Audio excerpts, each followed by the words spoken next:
Morning. Good morning. Good morning, Mr. Chairman. Time is on. Good morning. Good afternoon.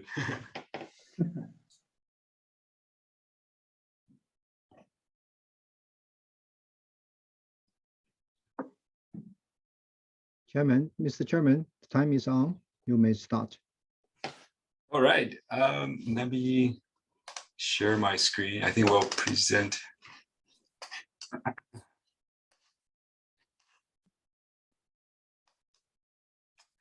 All right. Hello and welcome. A good afternoon for all of you, to all of you from Singapore. My name is Dr. Peter Chang, and I'm a cardiologist and a vascular medicine specialist. I'm the moderator today for today's webinar. And with me is my co-moderator, Dr. Sarah Aiken, who is a vascular and endovascular surgeon based in Sydney, Australia. And it is, of course, my great pleasure to be the first to welcome you to today's APSC Cloud webinar titled Challenge and Breakthrough in Holistic Management of PAD, Asian Pacific Update in 2021. I'm also very grateful to Professor Lind for organizing such a distinguished panel for today's program. Now, as everyone here know, lower extremity peripheral arterial disease is without doubt emerging as a burden in cardiovascular healthcare because of things like underscreening, delay in diagnosis, and the uncertainty of therapeutic strategy. Now, in the program today, for the next 2.5 hours, we'll update you on the current knowledge in screening and diagnosis, on the optical medical control of both symptomatic and asymptomatic PAD, the potential game changer of dual pathway inhibition with DOAC, and go over some of the therapeutic decisions in the choice between endovascular intervention and surgical open revascularization when it comes to critical limb ischemia. And we'll round off by talking about supervised hospital-based as well as home-based exercise rehabilitation. I'm one of the moderators, and this is my co-moderator. So as we get things going, each of our presenters will have 20 minutes to discuss the topic that was given, followed by 5 minutes of discussion amongst ourselves. Each of us will get to be a panelist, and we can just bounce ideas off each other, share our experiences we have.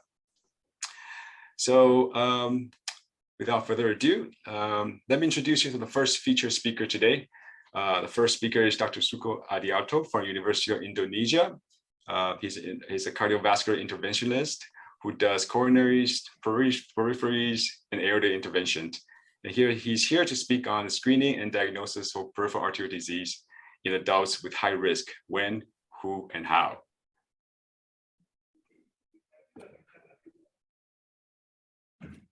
All right.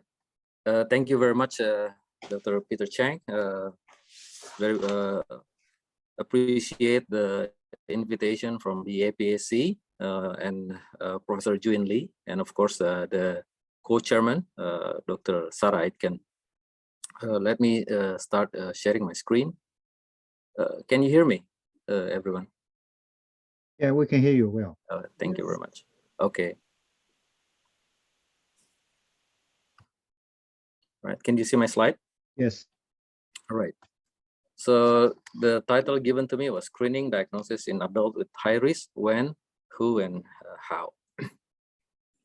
This is a patient of mine with triple coronary disease with left main disease who are about to undergo CABG. And during examination, we found out that this patient had recent non-hemorrhagic stroke with bilateral carotid stenosis, requiring at least one carotid revascularization before CABG. And soon after, we found out that this patient also have bilateral iliac stenosis. So during the angiogram of the carotid artery before doing carotid stenting, we found a problem of advancing the catheter in the iliac artery, and we found out that there's a critical stenosis of the iliac artery as well. So these patients really resemble patients with multiple atherosclerotic disease, which is not rarely seen in our practice today. Another patient of mine, a female patient with diabetes, had a coronary artery disease, undergoing PCI with 4DES several years ago, came with a non-healing ulcer and turned out to have a very severe below the knee lesion. But the most important interesting part of this patient is not the lesion, but the age, which is 98. Probably it's not that really uncommon in Australian or Singaporean population, but here in Indonesia, it is very incredible to see patient at the age of 98, almost 100, that I wouldn't imagine doing intervention in this patient until 2 weeks ago when I saw these patients. So with the population parameter that is changing all over the world, including in Asia, where we have aging populations dominates or much more prevalent as compared to previous years, I think we will see some more serious problem in degenerative disease, including atherosclerotic disease and peripheral artery disease. This is the prevalence of diabetes 2010 and the projection in 2030. We see that the number is increasing alarmingly, and this is the prevalence of smoking. We have to admit that in Indonesia, the number of smoking among adults is over 50%, which contribute also to premature atherosclerotic disease, including peripheral artery disease. So by projection, by age, we are seeing much more peripheral artery disease in patients starting from 50 to 60 years of age. And with age, again, when patients have diabetes, we will see number of patients will be increasing. So it's as mentioned by Chairman, this will be a problem for us in the next future. And definitely by projection as well, we can see that our region here, Southeast Asian region, has the most prevalent peripheral artery disease as compared to other parts of the world. The question is also when should we screen? So definitely we don't want to see patients in this stage of disease, because in this stage of disease, we are absolutely very late, because amputation is definitely unavoidable.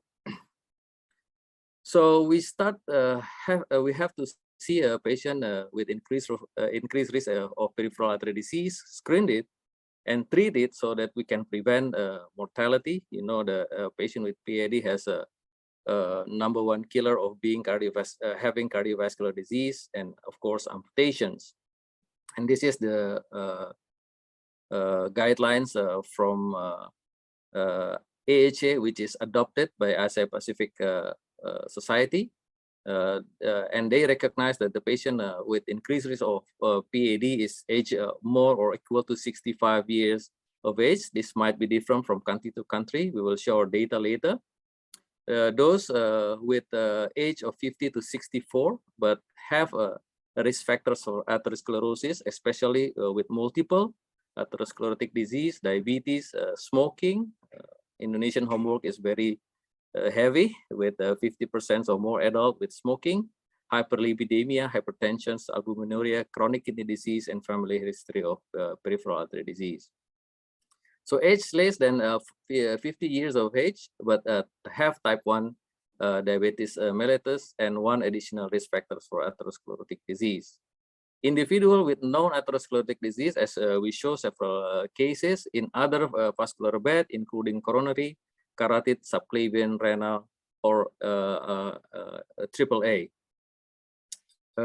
Maybe Dr. Sarah knows more about ethnicity or genetic of indigenous Australian ethnicity that pose a more propensity of peripheral artery disease in this group of patients.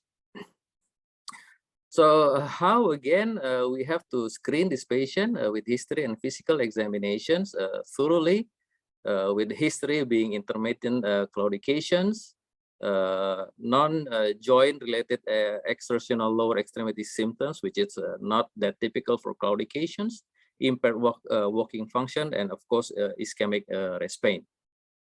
Physical examination being abnormal lower extremity pulse examination, which is sometime miss, especially in those with non-typical symptoms.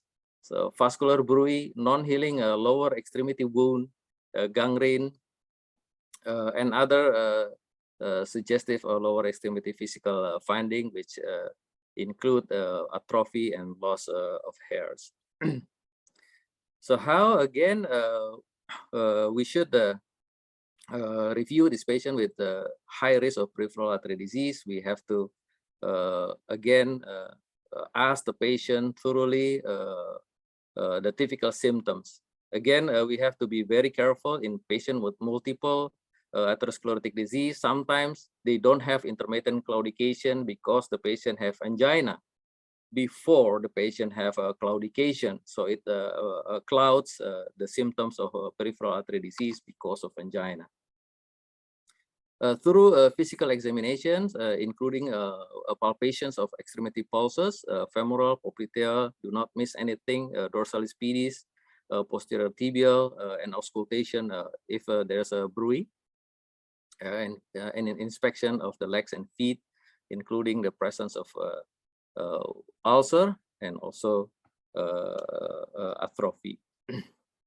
We have to also measure the blood pressure, the brachial blood pressure, the left and the right, to compare which one is higher, because as we mentioned, there's might be some stenosis in the subclavian or innominate artery that makes the blood pressures in the brachial artery lower, that will obscure the true number of ankle brachial index.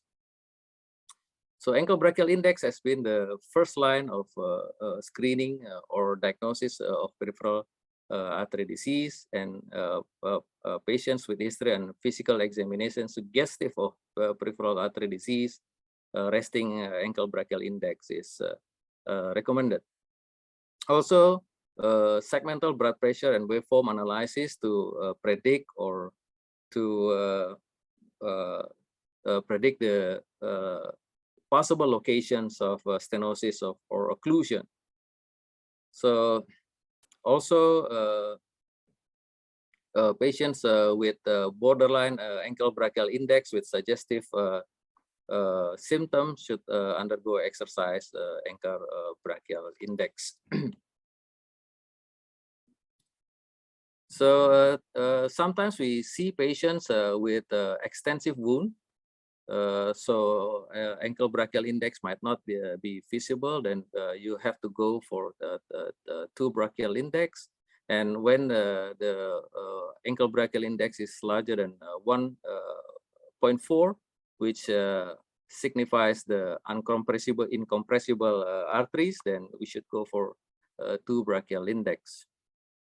Sometimes when we are not sure the borderline ankle brachial index, we can go for exercise ankle brachial index, and when needed, we can also use 2 brachial index or TCPO2, transcutaneous oxygen tensions, or skin perfusion pressure. When the number is also not very convincing, but we have a non-healing wound or gangrene, of course we can exercise the use of 2 brachial index with waveform, also the transcutaneous oxygen pressures, and skin perfusion pressure. Or sometimes we also have to analyze the anatomy of the peripheral vessel, especially when we determine that this patient should go revascularization, either for non-healing ulcer or resting pain or lifestyle limiting claudication.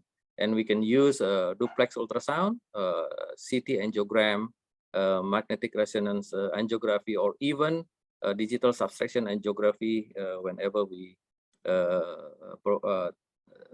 start to perform endovascular interventions or planning for surgical revascularizations.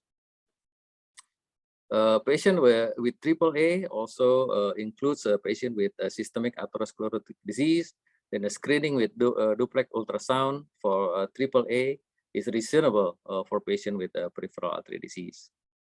However, in patient with peripheral artery disease should not be routinely screened for asymptomatic atherosclerotic disease in other vascular bed.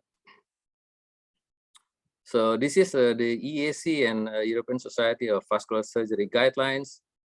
They recommend that those who have, for those who have, should have ankle brachial index in clinical practice. Of course, patients who have clinical suspicions of lower extremity arterial disease with findings from history taking or physical examination, including absence of pulse, intermittent claudications, or non-healing ulcer. Patient at high risk of lower extremity arterial disease because the presence of other vascular bed, including coronary artery disease, AAA, and other risks such as chronic kidney disease and heart failure. They also recommend a patient with asymptomatic but also risk for lower extremity arterial disease are those who are older than 65 years, younger than 65 years, but at high risk of cardiovascular disease according to AAC guidelines, and also a man or woman older than 50 but has a family history of lower extremity arterial disease. So we are also doing some studies in our populations, especially those who are undergoing coronary angiography or coronary angioplasty because of coronary disease, as it is one of the patients who are at risk of having peripheral artery disease. So we screen patients who are undergoing a coronary angiogram and PCI and look at the occurrence of aneurysm, peripheral artery disease, and carotid artery stenosis, and looks at the factors that may contribute to the presence of this peripheral artery disease. This is the definition that we use. And briefly, those who are undergoing coronary angiography and proven coronary artery disease will have history taking and measurement of ultrasound to see the presence of abdominal aortic aneurysm, ankle brachial index, and carotid ultrasound. Oh, very sorry, this is still in Bahasa, but we included over 13,000 patients undergoing a coronary procedure and end up with just less than 20 non-included in the study. So the main age was almost 60, with male being the predominant sex, with hypertension with the major risk factors that is involved. With diabetes mellitus, almost half of the patient, and dyslipidemia, almost 60%. Some have a stroke or TIA, which is 7.3%.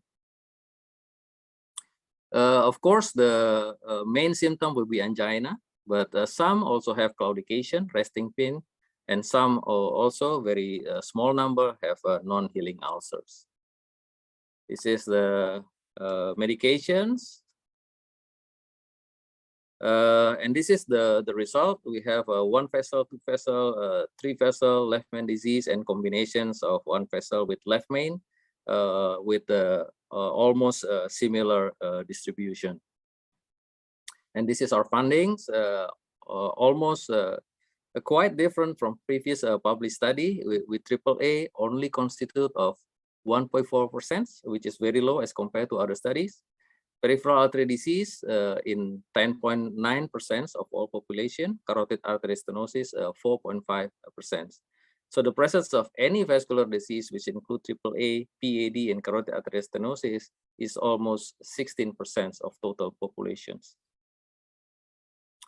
So this is the summary. Coronary disease, pure coronary artery disease, is found in 84.55%. Some overlap, of course, in peripheral carotid artery stenosis and abdominal aortic aneurysm. There is one who have 4 atherosclerotic disease, coronary, peripheral, carotid artery disease, and abdominal aortic aneurysm. So there's correlations between the severity of coronary disease with the presence of AAA, but the trend was not significant statistically. But for peripheral artery disease, there is a clear relationship between the severity of a 1 vessel, 2 vessel, and 3 vessel disease with the presence of peripheral arterial disease, and this is very significant for the trend.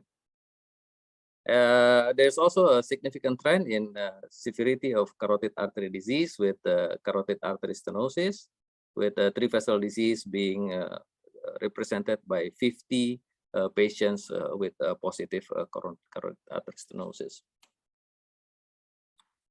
So there's also correlation between severity of coronary artery disease with any vascular disease, which include those 3 diseases: 1 vessel, 2 vessel, and of course 3 vessel disease represents patients with more other vascular disease.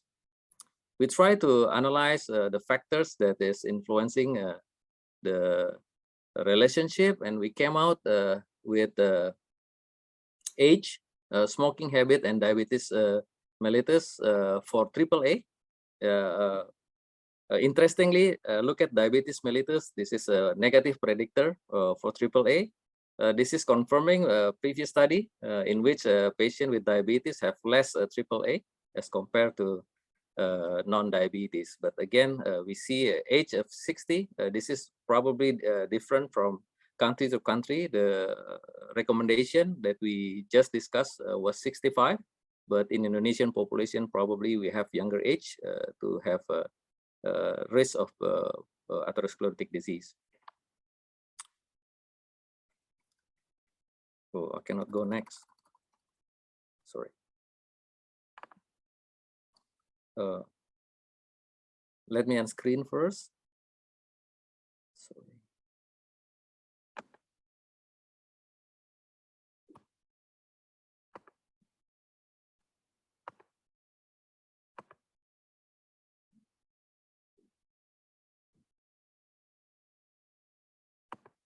Okay. So we go to peripheral artery disease. Similarly, we also analyze the factors that contributing to peripheral artery disease, and we see that diabetes mellitus is very significant. Those with stroke or TIA is also significant, but coronary artery disease is not. So, but abdominal aortic aneurysm also significant for predictors of peripheral artery disease in coronary populations. This is carotid artery stenosis. We also see age of more than 60. Of course, stroke and TIA have a very good relationship with the presence of carotid artery stenosis. And this is interesting, coronary artery disease with the presence of 3 vessel disease also have a significant relationship with the presence of carotid artery stenosis. Similarly, for any vascular disease, age, diabetes, stroke, TIA, and the presence of multivessel disease also signifies the presence of other vascular disease in coronary populations. So basically, we are seeing the same factors that is associated with the presence of peripheral artery disease in the whole 3 peripheral disease that we screen. So what I have learned, hopefully all of us can discuss. The take-home message, PAD is becoming more prevalent in aging population with multiple risk factors. Identifying patients with increased risk of peripheral artery disease is important to decrease mortality and amputations, of course. Age, the presence of multiple atherosclerotic lesions, multiple risk factors are factors to consider for screening. Ankle brachial index is the main method of screening. Tooth pressure and TBI should be used for incompressible arteries. Anatomical evaluations such as duplex ultrasound and CT or invasive angiography should be used in patients who are candidate for surgical or interventional revascularization. Thank you very much for your attention. Okay, thank you so much for that talk. I definitely learned a lot. I think I'll just start off by asking, I've always thought in a cath lab, before patients go for angiogram or angioplasty, the patients present an excellent opportunity for us to investigate whether there's lower extremity arterial disease, because you have to feel for the femoral pulse. Why not just put your hand down and feel for pedal pulses as well? But as your data suggests, the only predictor for a peripheral arterial disease is in fact triple vessel disease and not single or double vessel disease. And I find that to be quite interesting, and don't know if you have any comment on that. Yeah, of course, definitely before patient going to cath lab, we should screen that, because according to the guidelines, and as we discussed, this patient actually has the criteria of being patient at high risk of peripheral artery disease, and should actually undergo physical examination and history taking to rule in or rule out a peripheral artery disease. But to be honest, the problem now is that we are shifting to radial. That's right. For access. That's right. I know. So most of the time, I have to admit that we miss the obligations of doing comprehensive peripheral pulses before going to cath lab. Right. Yes, that leads into a question that I had, Dr. Adiato, which what are some of the barriers you think exist in terms of us doing effective screening programs for patients with PAD? And I'm quite impressed at how many patients you managed to enroll in your study where you were doing screening. And a follow-on question would be, how has that study changed the practice in your institution? And what are you doing to address these problems? Thank you for the questions. Of course, logically, we would think that the presence of atherosclerotic disease in one vessel would similarly put this patient at high risk of having another atherosclerosis somewhere else. But looking at the data, the presence of other is really not that prevalent. So doing screening for all patients would not be cost effective. That is why in some part we are doing this study to recognize which patient should we screen. So definitely, if the patient had 3 vessel disease, have diabetes, having age of more than 65, definitely those patients we would screen, learning from this study.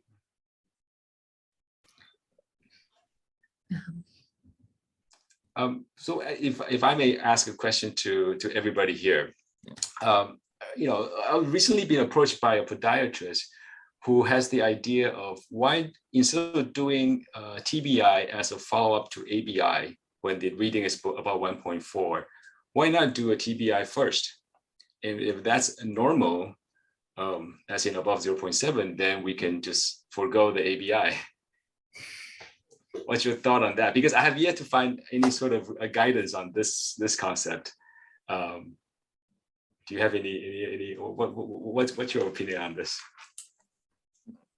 My thoughts on this, Peter, is that the operator variability is a lot more for TBI than for ABI, which is why it's not recommended as the primary screening modality. See Dr. Adiato nodding his head to that as well.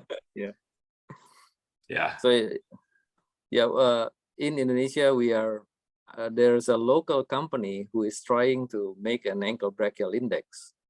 So they find it much more difficult to make the cuff for the toe as compared to the what the usual mindset. So I think I would agree that availability is the main issue for that. Correct. Yes, I definitely agree, because my comment to her was, well, you keep the room so cold, how are you ever going to get a reading in your toes? Yes. Well, I'm just mindful of the time, so I might introduce our next speaker, who's Dr. Dinh Nguyen Lin, coming to us from Vietnam. Let me just share my screen here.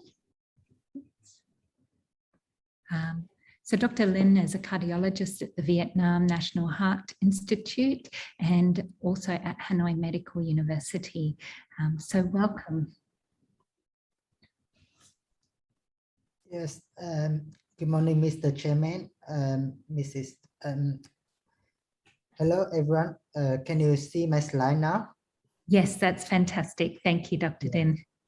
Yeah, thank you so much for inviting me to the sessions today. It is my great honor to be here today. And I used to be a kind of fellow in National Heart Center, Singapore, under the supervision of Dr. Jack Tan.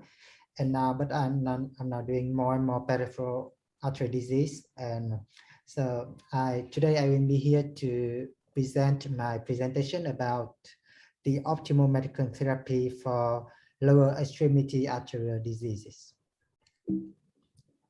So it is a very typical clinical case of a PAD patient. You can see unhealing wound with the ischemic rest pain and tissue loss, and patient has no angina, but you can see the Q wave and inverted T wave, additional with low EF and regional one motion abnormalities in LED lesion on the echo, and patient has renal failure, high A1C, and the duplex ultrasound showing very severe stenosis and occlusion of the peripheral artery disease.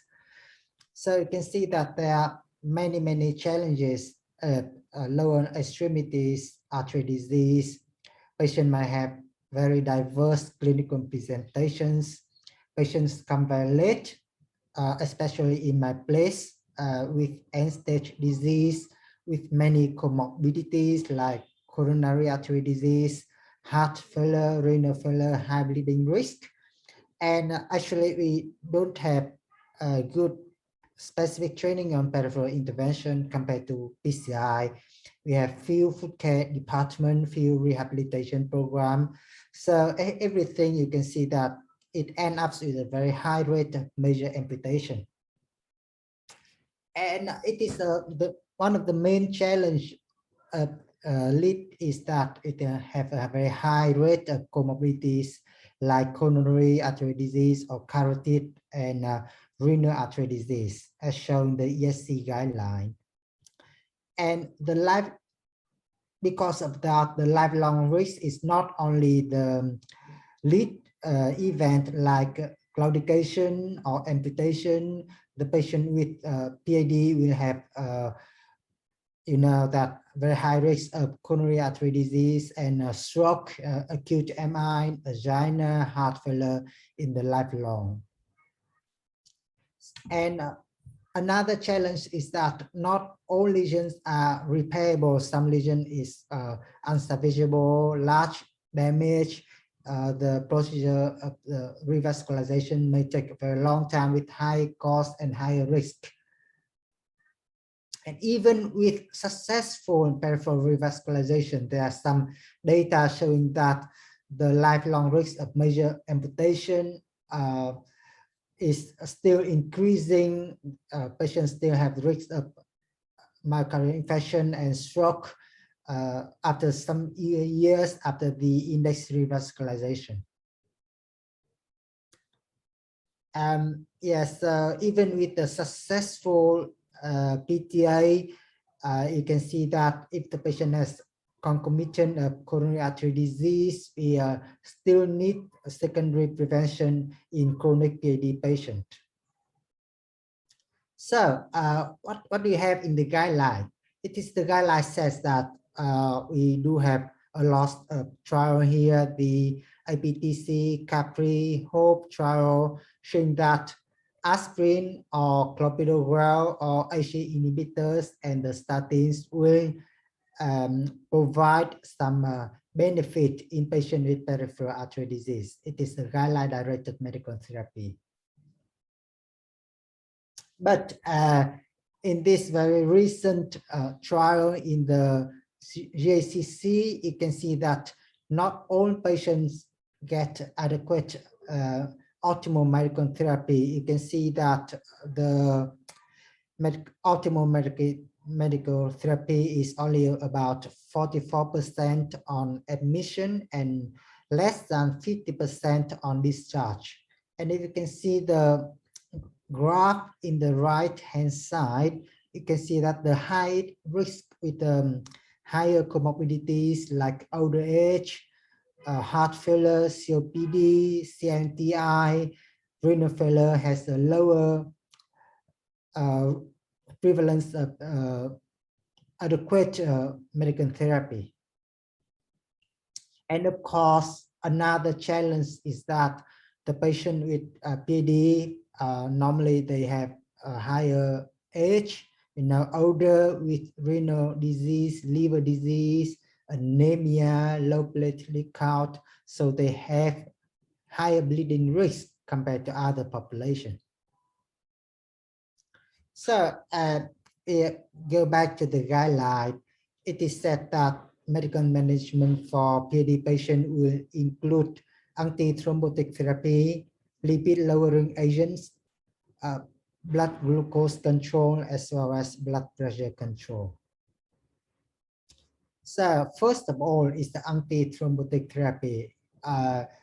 We do have a lot of data, a lot of trials showing that antiplatelet therapy will provide very good secondary prevention for MACE or male in patient with peripheral artery disease. So aspirin or another oral antiplatelet therapy is protective in most types of patient. Patient with or without previous MI, patient with or without previous stroke or other high risk. It will provide better profit compared to placebo. And I do think that all patients with PD, we need aspirin for lifelong.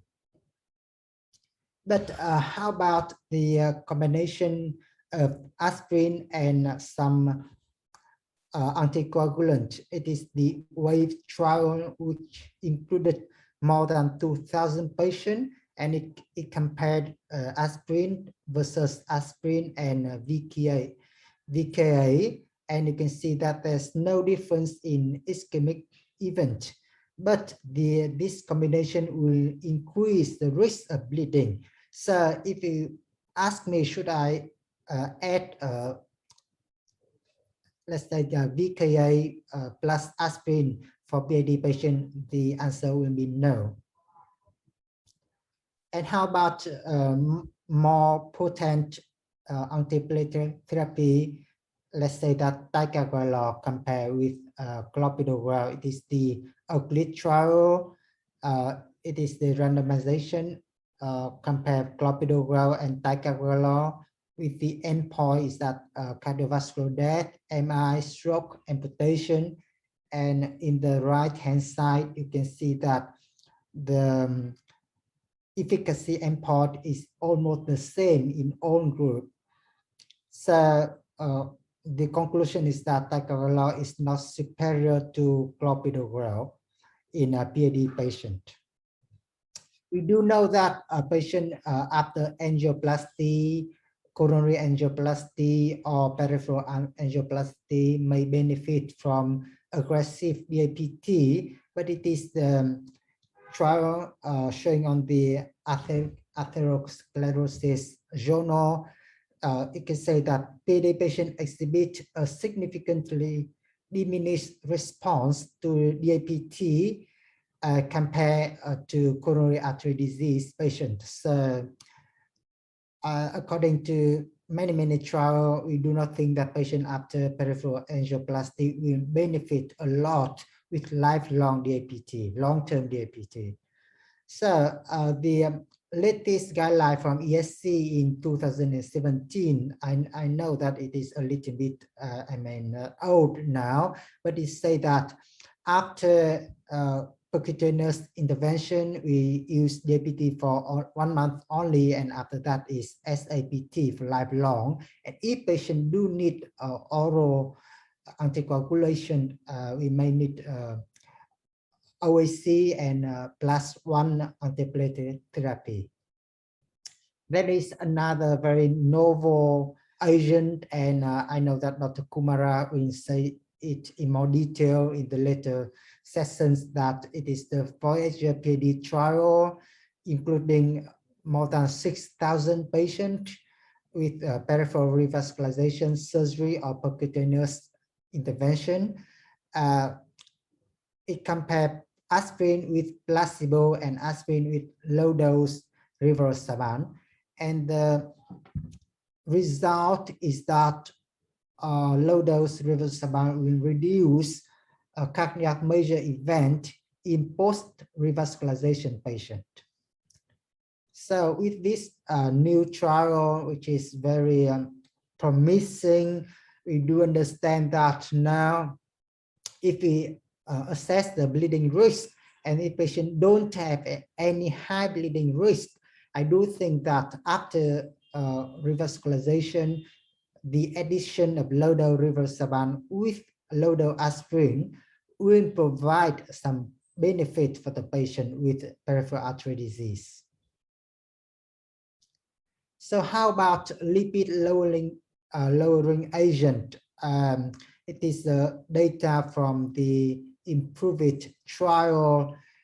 The question is that in patients with polyvascular disease, with diabetes, and vascular disease, what we could do more plus statin in this patient, it is the post-hoc analysis with patient with polyvascular disease, compare patient with statin and placebo versus statin with the additional of ezetimibe. The ischemic endpoint is coronary artery disease, stroke, hospitalization, and you can see that the conclusion is that ezetimibe will reduce cardiovascular risk consistently. And if you see at the graph in the right hand side, you can see that the highest risk subgroup, polyvascular disease and diabetes, will have the highest absolute risk reduction. So now I do think that with the patient with diabetes, with polyvascular disease, we give a high dose of statin, but we should add more ezetimibe. And it is a very new trial agent. It is the PCSK9 inhibitor. It is the data from the Peripheral trial. Nearly 4,000 patients with peripheral artery disease, and they add PCSK9 inhibitor, and they can see that it will reduce the primary endpoint, especially in the group with the PAD. You can see that the heart hazard ratio will decrease significantly. And there is another analysis showing that the more aggressive LDL cholesterol target, the better outcome in the limb event. So it is a very new agent, and I have to commit that we don't have PCSK9 inhibitors in my place, but maybe in the near future we'll indicate this drug for all patients with high risk of peripheral artery disease. So how about diabetes management? We all know that the extent of vascular disease appear related to the duration and severity of hyperglycemia, and the target of hemoglobin A1C should be less than 7% for all patients with diabetes and CNTI, and metformin is always the first line agent. How about the sodium glucose transporter inhibitors? It is a very promising agent in treating heart failure, in treating many cardiovascular disease with diabetes. But how about the efficacy and safety of this drug in patients with peripheral artery disease? Unfortunately, we have the CANVAS program says that canagliflozin may increase the risk of amputation as shown in the Canvas trial. You can see here, compared to the placebo group, the canagliflozin has nearly 2 times higher amputation. So it might be the black box for the use of SGLT2 inhibitors in the group with peripheral artery disease. Another new agent is the glucagon-like peptide-1 receptor agonist, and some trial, the Excel trial, showing that that you give this GMP-1 agonist will reduce the risk of mice and male as well in the diabetic peripheral artery disease group. And if the A1C remains above target, despite metformin plus glucagon-like peptide agonist plus SGLT2 inhibitors, we may add some more agents like insulin, sulfonylureas, or DPP4 inhibitors. So in conclusion, you can see that it is the optimal medical therapy for patients with peripheral artery disease, and we need antithrombotic therapy, which is aspirin or clopidogrel with the highest, with the most strong evidence, and we may add rivaroxaban low dose.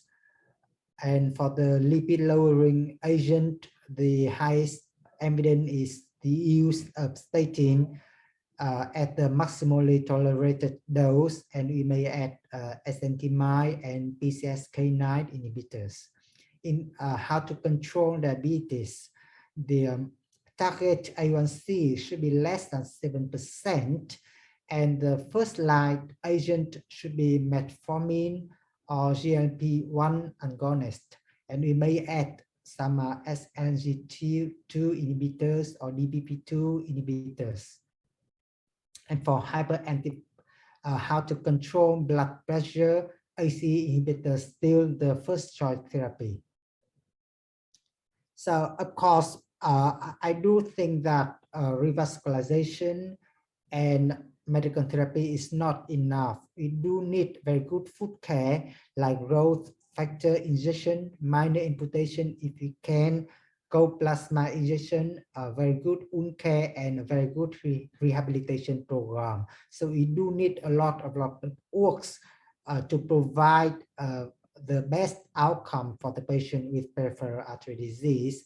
So you can see a patient in my place here. I don't think that any drugs can provide the outcome like this. We do need a lot of food care for this patient. So in conclusion, I do think that for the good strategy for peripheral artery disease, including good screening for early detection, we do need a heart team discussion to discuss with intervention or bypass is better. We need food care, and optimal medication is include aspirin, low dose rivaroxaban, good diabetes control, good lipid control, and good blood pressure control. And thank you very much for your attention. Thank you very much, Dr. Lin. That was a really important and well study to show us the reason why we're really here today, talking about what we're trying to do, isn't it? Trying to improve those outcomes for our peripheral artery disease patients. One of the things that strikes me so much is the graph that we see of the ongoing risk that patients with PAD have throughout the rest of their life. And it gets me every single time. I wondered, there's a few questions that I had for you around medical therapy and risk prevention, and you presented a lot on that. Do you think that we need to adapt the guidelines to tailor to the needs of patients in the Asia-Pacific region compared to the patients that we see in Europe or the US? Yes, thank you so much for your questions. I think that now we do need more aggressive approach for patient with vessel disease, but I think we need to appreciate that the patient in the Asia Pacific population will have very higher risk of bleeding compared to patient in the Western countries. Maybe they have smaller, older, I don't know, but the risk of bleeding is higher. There's some data showing that. So we need to adapt the new guidelines, but with very good cautions, and we need very good monitor of the patient. I think as we get more information in post-market release of drugs such as the rivaroxaban in the Asian population, we'll be able to get a sense of what we need to change too. And I guess reflecting on Dr. Adiato's presentation and the higher rates of diabetes which are driving PAD, that sugar control is a really important part of the medical therapy too. Yeah. I just want to make a comment, if I may. You know, the prescription rate when it comes to antiplatelets and statins has been quite poor. You know, there's data from the Chinese and the Koreans. And it's no different here in Singapore. You know, we can give them a script. It has all the names of all the medications, but somehow they're not taking it. And I can see from your presentation that it seems like diabetes is something that we should really get on top of, especially with an A1C less than 7.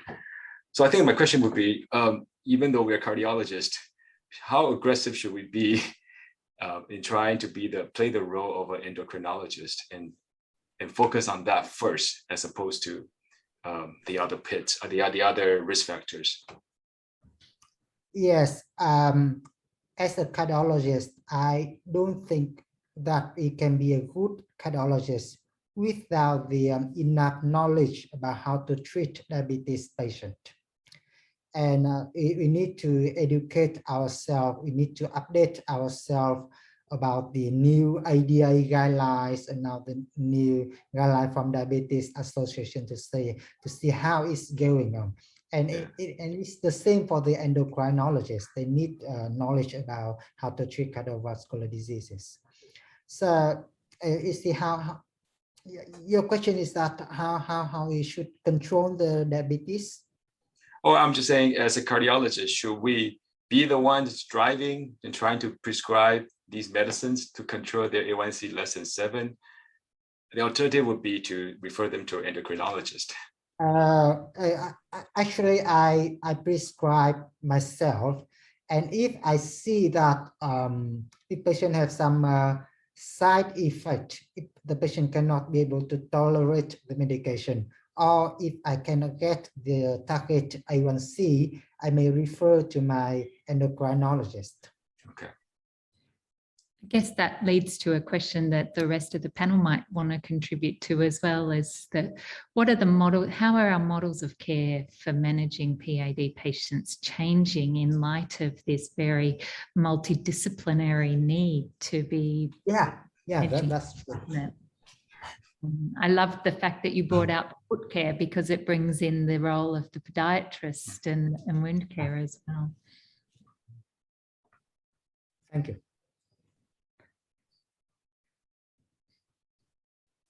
Is there any questions?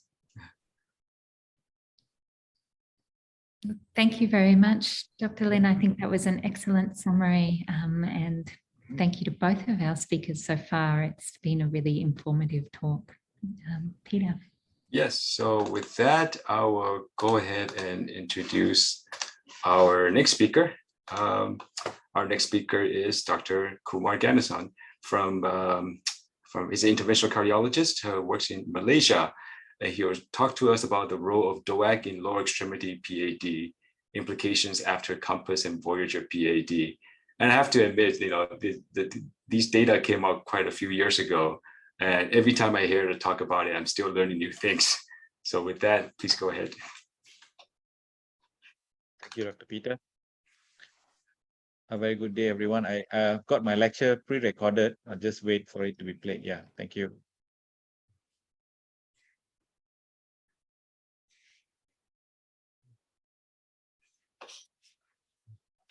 A very good day, ladies and gentlemen. Thank you again for the kind introduction. I'm Kumara from the National Heart Institute, and I'm here to speak on the role of direct oral anticoagulants or DOACs in lower extremity peripheral artery disease, the implications after the COMPASS and Voyager PAD studies.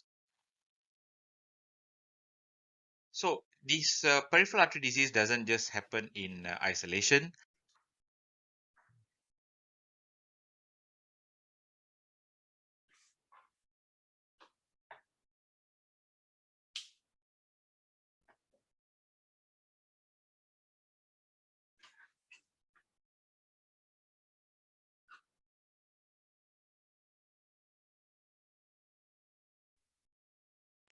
Is defined as acute limb ischemia requiring intervention including thrombectomy and thrombolysis and major amputation at or above the ankle with the need for surgical peripheral revascularization. So from this COMPASS study, as you can see, those patients who experienced a male event had a significantly higher mortality and a far higher vascular amputation risk too.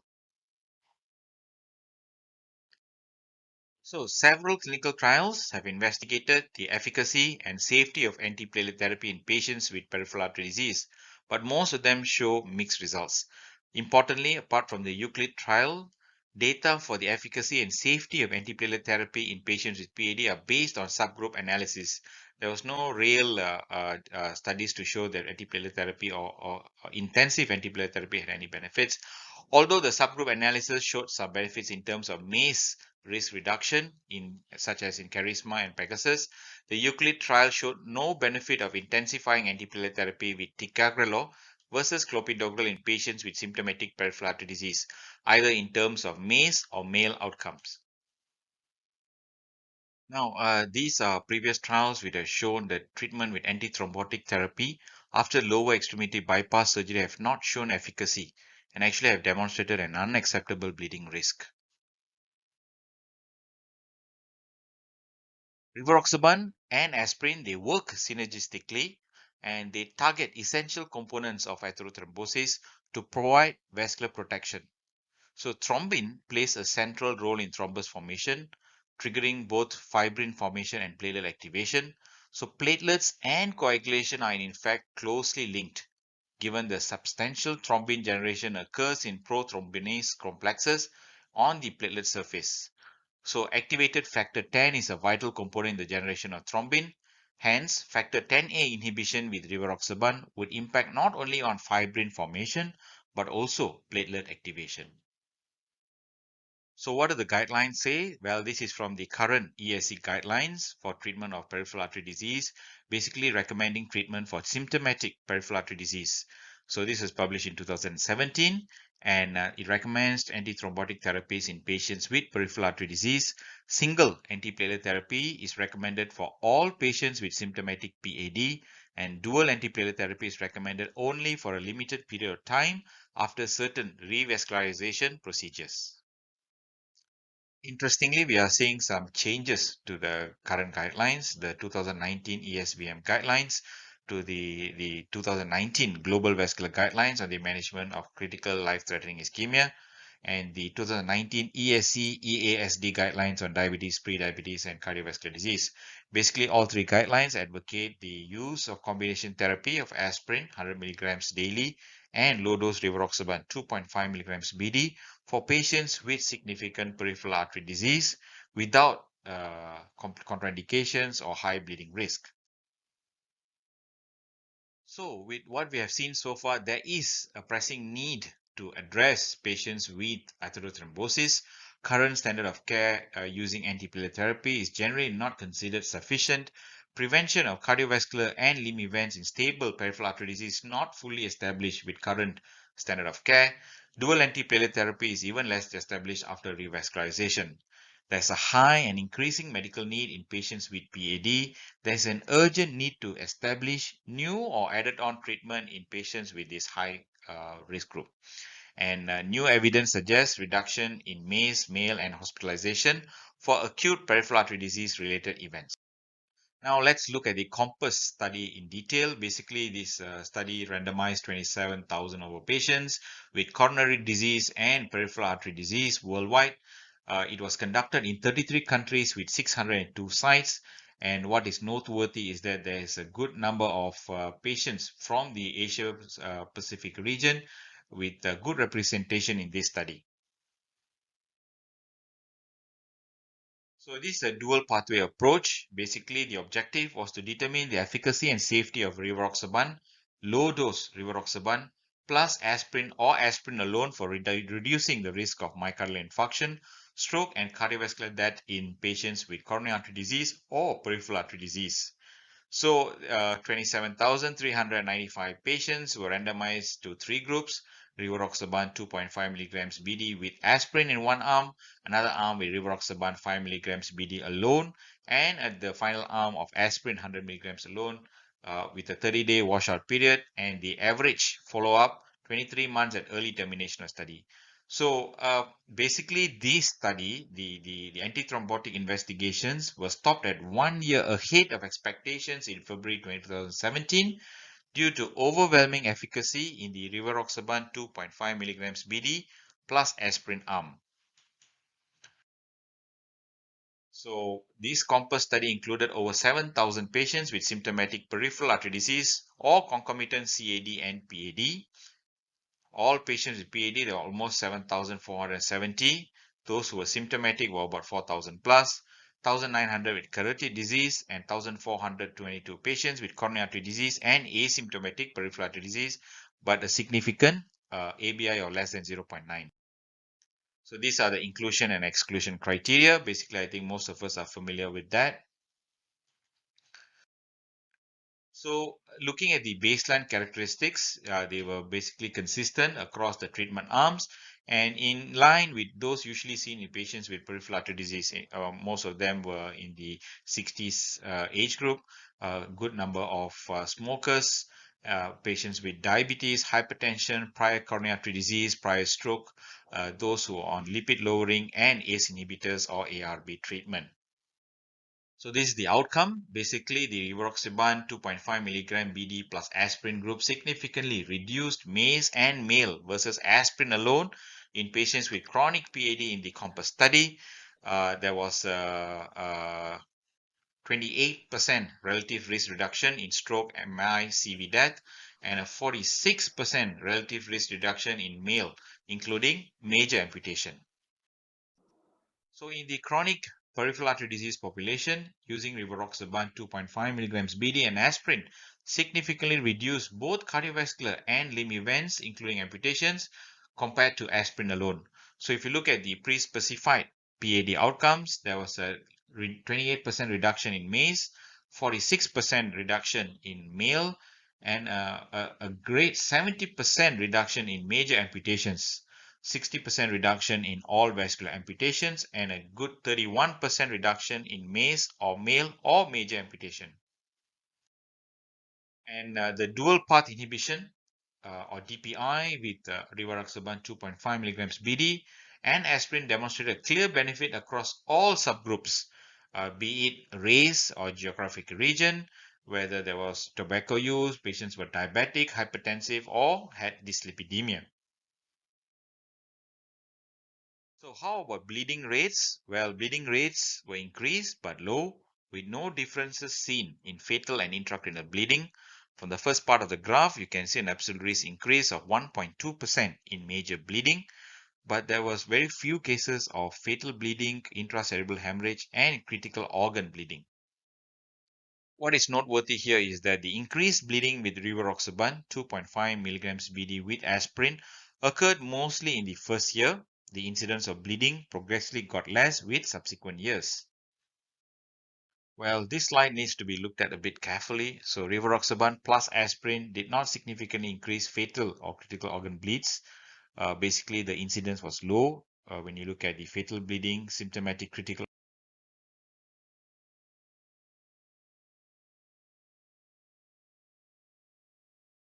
presented with bleeding requiring hospitalization, and those who required transfusion within 48 hours. Okay, so if you look at in totality, there was a reduction in all-cause mortality from rivaroxaban vascular dose plus aspirin. there was a relative risk reduction of 23% and an absolute risk reduction of 0.9%. And if you look at the other agents and like aspirin, it only gives a 9% reduction for all-cause mortality, ACE inhibitor 14%, and lipid lowering therapy with 1 millimole reduction gives you a 9% reduction in all-cause mortality.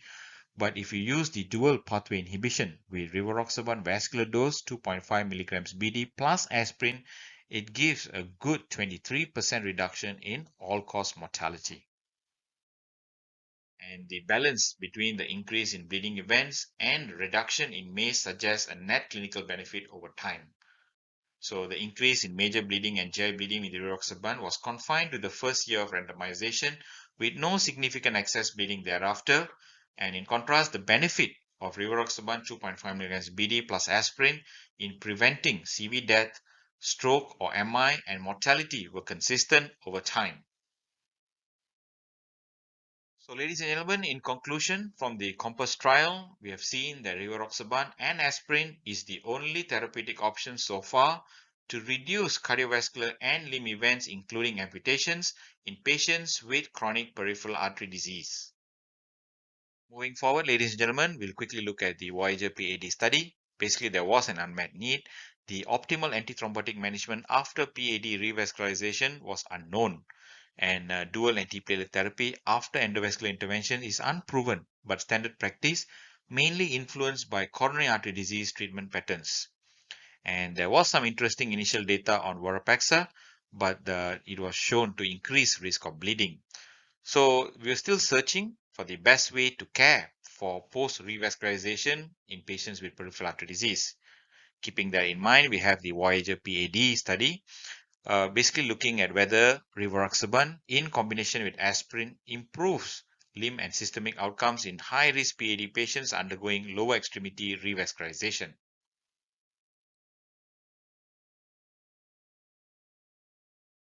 The Voyager PAD study basically randomized 6,564 patients worldwide.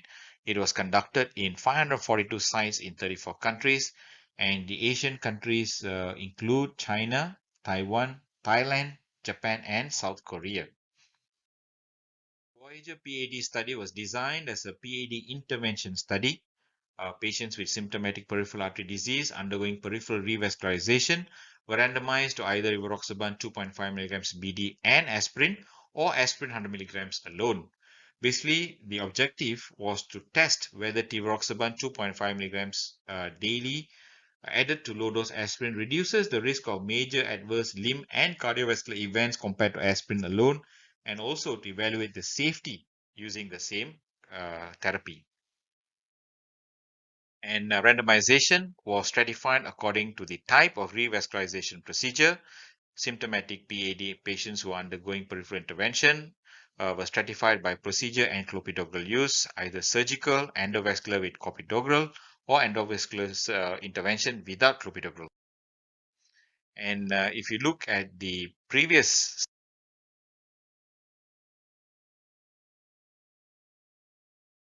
subgroup of patients with critical limb ischemia, at almost 1,533 patients, or almost 23% of the total population studied.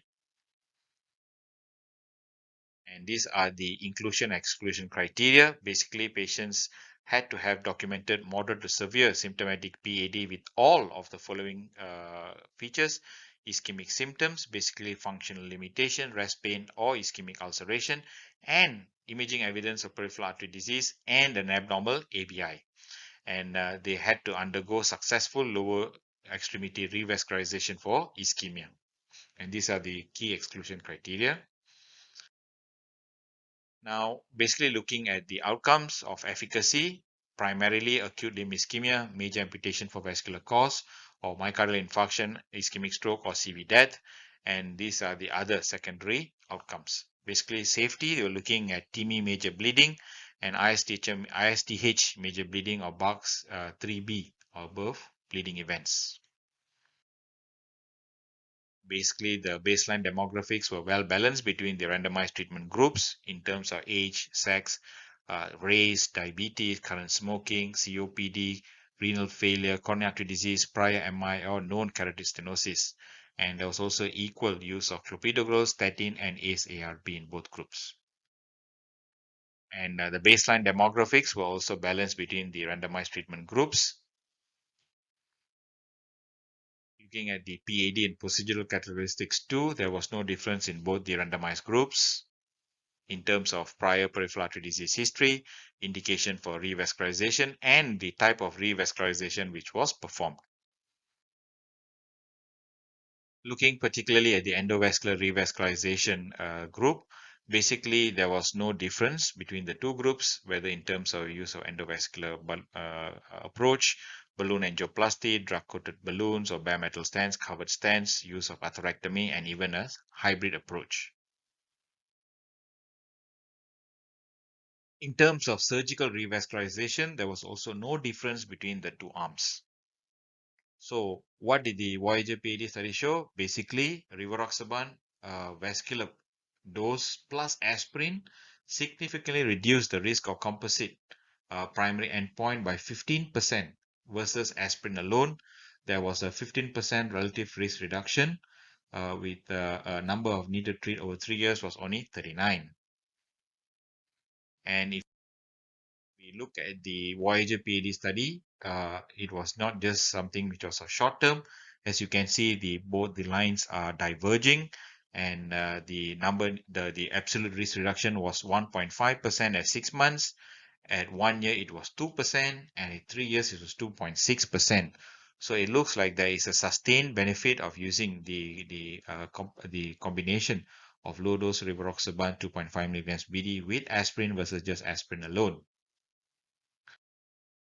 So how about bleeding? Well, the principal safety outcome was major bleeding, and basically in this study there was no significant excess in the principal safety outcome of TIMI major bleeding with rivaroxaban.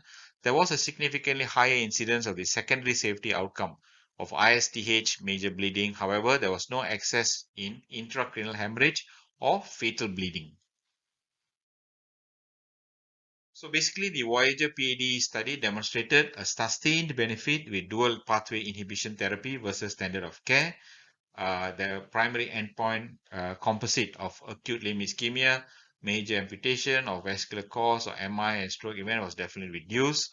So the Voyager PAD results suggest that rivaroxaban 2.5 milligrams and low dose aspirin can be initiated post revascularization after achieving hemostasis to provide early and long-term benefit in terms of limb and CV benefits. So dual pathway inhibition therapy is the first antithrombotic regimen proven to offer significant benefit after peripheral revascularization in a large randomized clinical trial so far. And this is basically, I'm at the end of my presentation. Basically, who, when, and how do we start dual pathway inhibition in peripheral artery disease? Basically, patients who have symptomatic PAD with high MACE risk would benefit the most. Those with concomitant coronary artery disease, type 2 diabetes mellitus, other renal impairment, or patients with high male risk, prior revascularization, or presenting with critical limb ischemia. And preferably patients who are not at high bleeding risk, those who need therapeutic anticoagulation, who have had a prior stroke or intracerebral hemorrhage, or history of having hospitalization for major bleeding. These are probably patients who are best excluded. When do you start it? Well, post-intervention after hemostasis within about 10 days. And it can also be done at the vascular clinic prior to revascularization and to monitor patency. And for patients who are just being seen at the preventive care clinic, those with high MACE risk profile or high male risk profile can also be considered for dual pathway inhibition using rivaroxaban 2.5 milligrams BD and aspirin of 100 milligrams. And how do you do it? Well, basically like how we do it for other treatment modalities: educate the patient, the risk of MACE and male, the outcomes of limb events, and the safety that we have seen with the studies. And assess other medications. We are using low dose aspirin. Do the patients need the P2Y12 or is there any certain duration that they need to be on? The Voyager PAD actually supports adding on top of dual antiplatelet therapy. Is there a need for anticoagulation for other indications? And inform other providers we should educate our fellow team members as to the role of low-dose rivaroxaban, the indication, the duration, and how to deal with it if there is any problem, especially bleeding. So in summary, what we can see from both the COMPASS and the Voyager PAD study is that from acute intervention to long-term secondary prevention, the rivaroxaban 2.5 milligrams BD and aspirin low dose reduces the risk of major adverse limb and cardiovascular outcomes. Basically, it can be used in the acute post-revascularization phase and then continued in the chronic phase. And the studies have shown less MACE, less MALE, less amputations, less unplanned revascularization, and less vascular hospitalizations.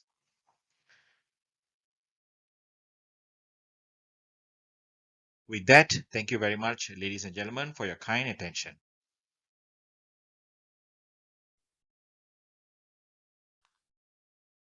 Okay, thank you so much for that very comprehensive review of two important trials. I just want to, since we have most of us are here now, I'd like to just pull the people who do these peripheral interventions. How many of you have actually started giving rivaroxaban post-procedure? Can you show your hand? Yeah, okay. Uh-oh, I see Dr. Soga did not raise his hand. That's not reimbursed in Japan. Oh, not available in Japan. Okay. Okay. So back to can I just ask, how would you assess a patient for bleeding risk before you put them on rivaroxaban? I mean, as cardiologists, we use HASBLED for sort of bleeding risk in terms of starting for atrial fibrillation. Is that something you use as well? Yeah, thanks, Dr. Peter. I think that's a very valid question. I think the biggest challenge in using DOACs in patients with both atrial fibrillation or peripheral artery disease is the bleeding risk. So the message here is for the listeners is to more than the indication, it should be the contraindication. I think the studies have shown us that the benefits are clear. It's first, do no harm. So we'll have to choose our patients carefully. Like how Dr. Dean has mentioned earlier, the treatment has to be tailor-made for each and every patient. So in my practice, as much as I would like to trust the data, I am quite selective on the patients that I put on low-dose rivaroxaban, mainly because of the bleeding risk. And there are many models available. HASBLED is something that we are familiar with. So I'm quite happy to use that as an initial tool to screen my patient as to whether they would benefit or would they have issues with anticoagulation. Okay. I think it's important to point out that they didn't use HASBLED as their screening tool in the COMPASS or in the Voyager trial. And so it is challenging translating a bleeding tool that was designed for something else into this patient cohort as well. I guess that's another implementation challenge, isn't it, Dr. Kumra, where we have to not only overcome our own concerns about potentially causing bleeding, but encourage our patients that bleeding risk is low. And in your last slide, you talked about having a plan in place for how to manage bleeding if it occurred. And I wondered if you could elaborate a bit on what you do to give your patients that security that they're being cared for if this happens. Yeah, I don't think we have a very solid plan in place. It's more like hoping that it doesn't happen. And one of those things that we do to reduce the risk of at least upper GI bleeds is to give it with a proton pump inhibitor. I know it's not part of the protocol in the studies, but it is something that we routinely do, especially when the patient is on an antiplatelet therapy and anticoag DOAC. So that's something that we do, and we see them regularly. We have a dedicated peripheral clinic, and most of these patients are seen on a 1 to 3 monthly period, depending on their status. And most of the time, we tell them that if they have any bleeding episodes, if they notice that their stools are turning blackish, or they don't feel unwell, that they come early. Most of the time, if it's a non-life-threatening bleeding, we just stop the DOAC and we observe and optimize the hemoglobin, whether they need transfusion or not. If it's really a very life-threatening bleeding, I don't think there's nothing much that can be done, especially if it's an intracerebral bleed, the outcome is going to be very poor. So that's where the main challenge is, and that's where we have to spend time to discuss with not just the patient, but the family members as to the benefits that we hope to achieve with the medication. At the same time, it's we have weighed the pros and cons. We have already seen that the risk is worth taking. So as long as the patient and the family understands, I think that's something that we can consider for most of our PAD patients.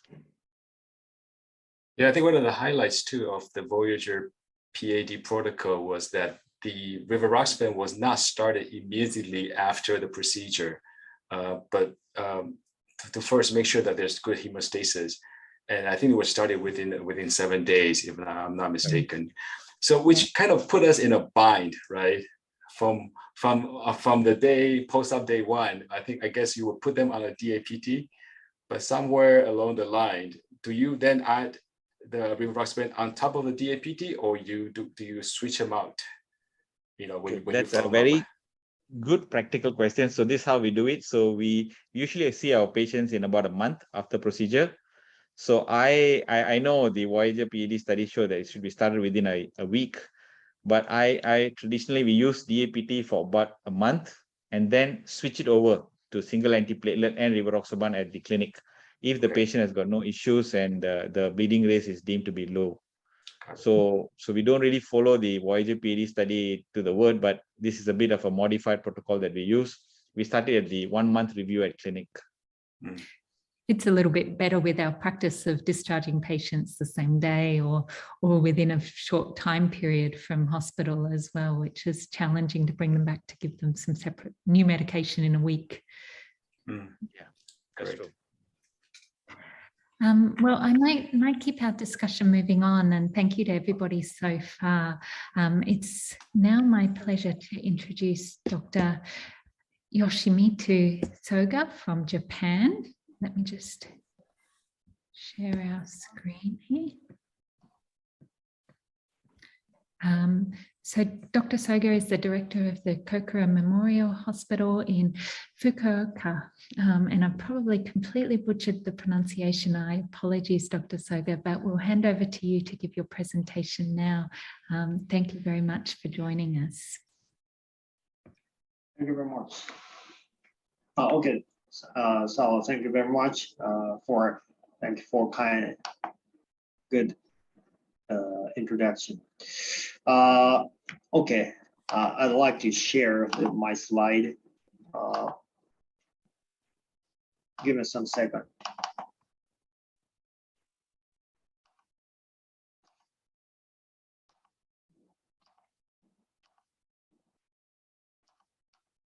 Do you see the slide? Do you hear my voice? Yes, Thanks. thank you. Thank you very much. Thanks. It's a great honor to be here to present my presentation. My name is Soga. I'm interventional cardiologist. So usually I treated the coronary artery as well as peripheral artery disease. So today I'd like to focus on the CLI BTK intervention, the challenging and the breakthrough. Before talking my topics, how long does it take to achieve the complete healing? So usually 3 to 4 months is needed to achieve the complete healing, even in the short gangrene, the Rutherford class 5 or Rutherford class 6. Then, but however, restenosis rate is much higher. So in Japan, for infrapopliteal, the 3-month restenosis after the bone angioplasty for infrapopliteal disease was 82% at the segment analysis.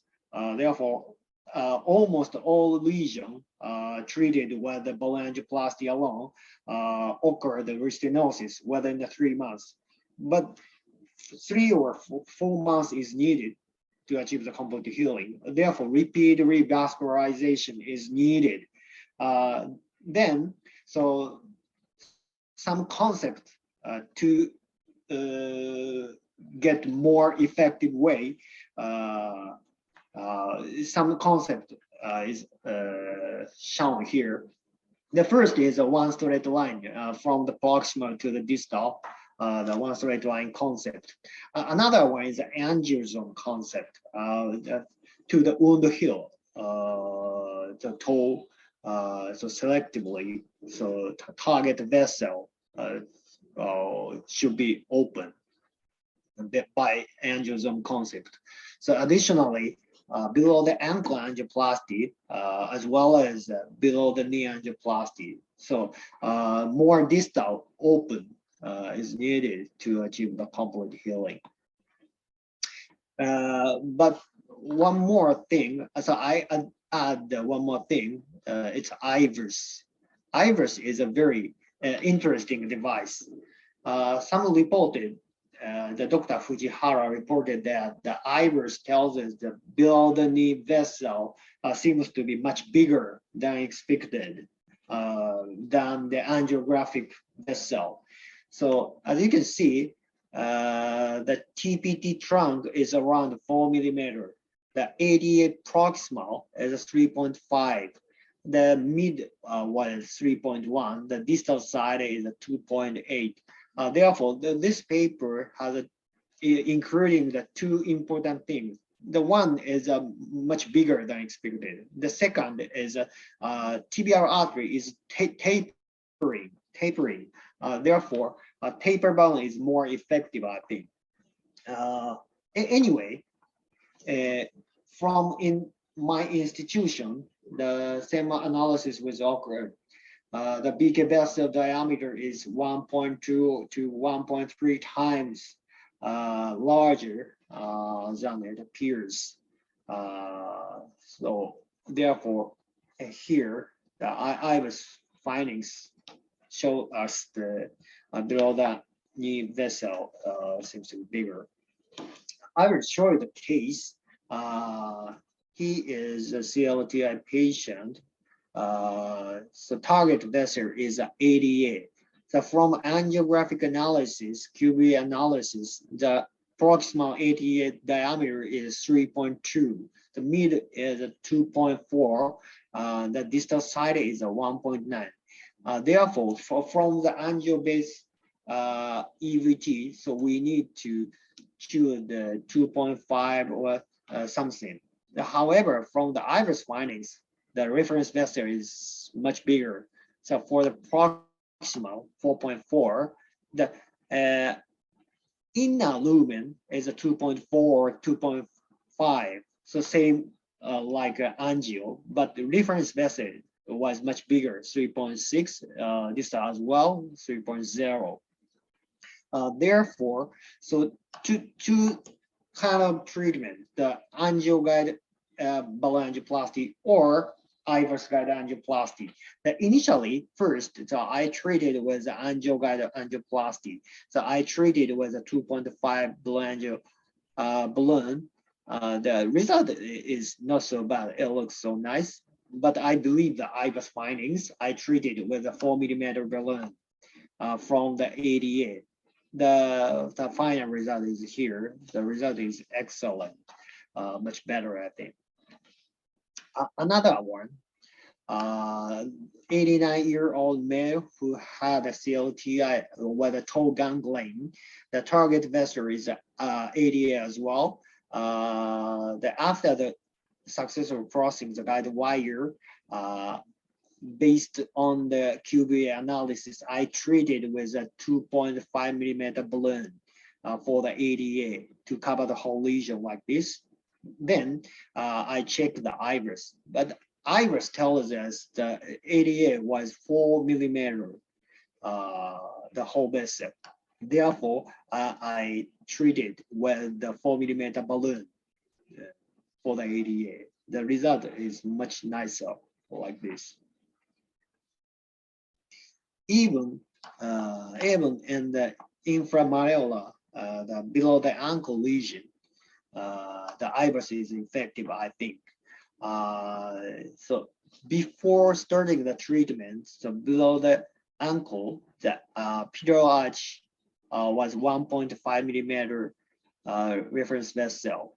Therefore, I gently treated with a 1.5 millimeter balloon. After that, so it looks so nice. Then I check the iris. Iris tells me 2.5 this reference vessel. Therefore, I treated with a 2.5. After that, much nicer result was found here. However, so iris guide endovascular procedures is very much better than the angio guide EVG. I have no idea, so no good report. Therefore, I investigate by myself. Can iris improve the outcome in CLTI patient undergoing the balloon angioplasty?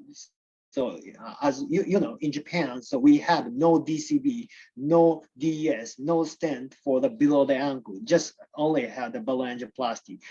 Therefore, so for CLTI patient with isolate the infrapalpable lesion were enrolled in this analysis retrospectively,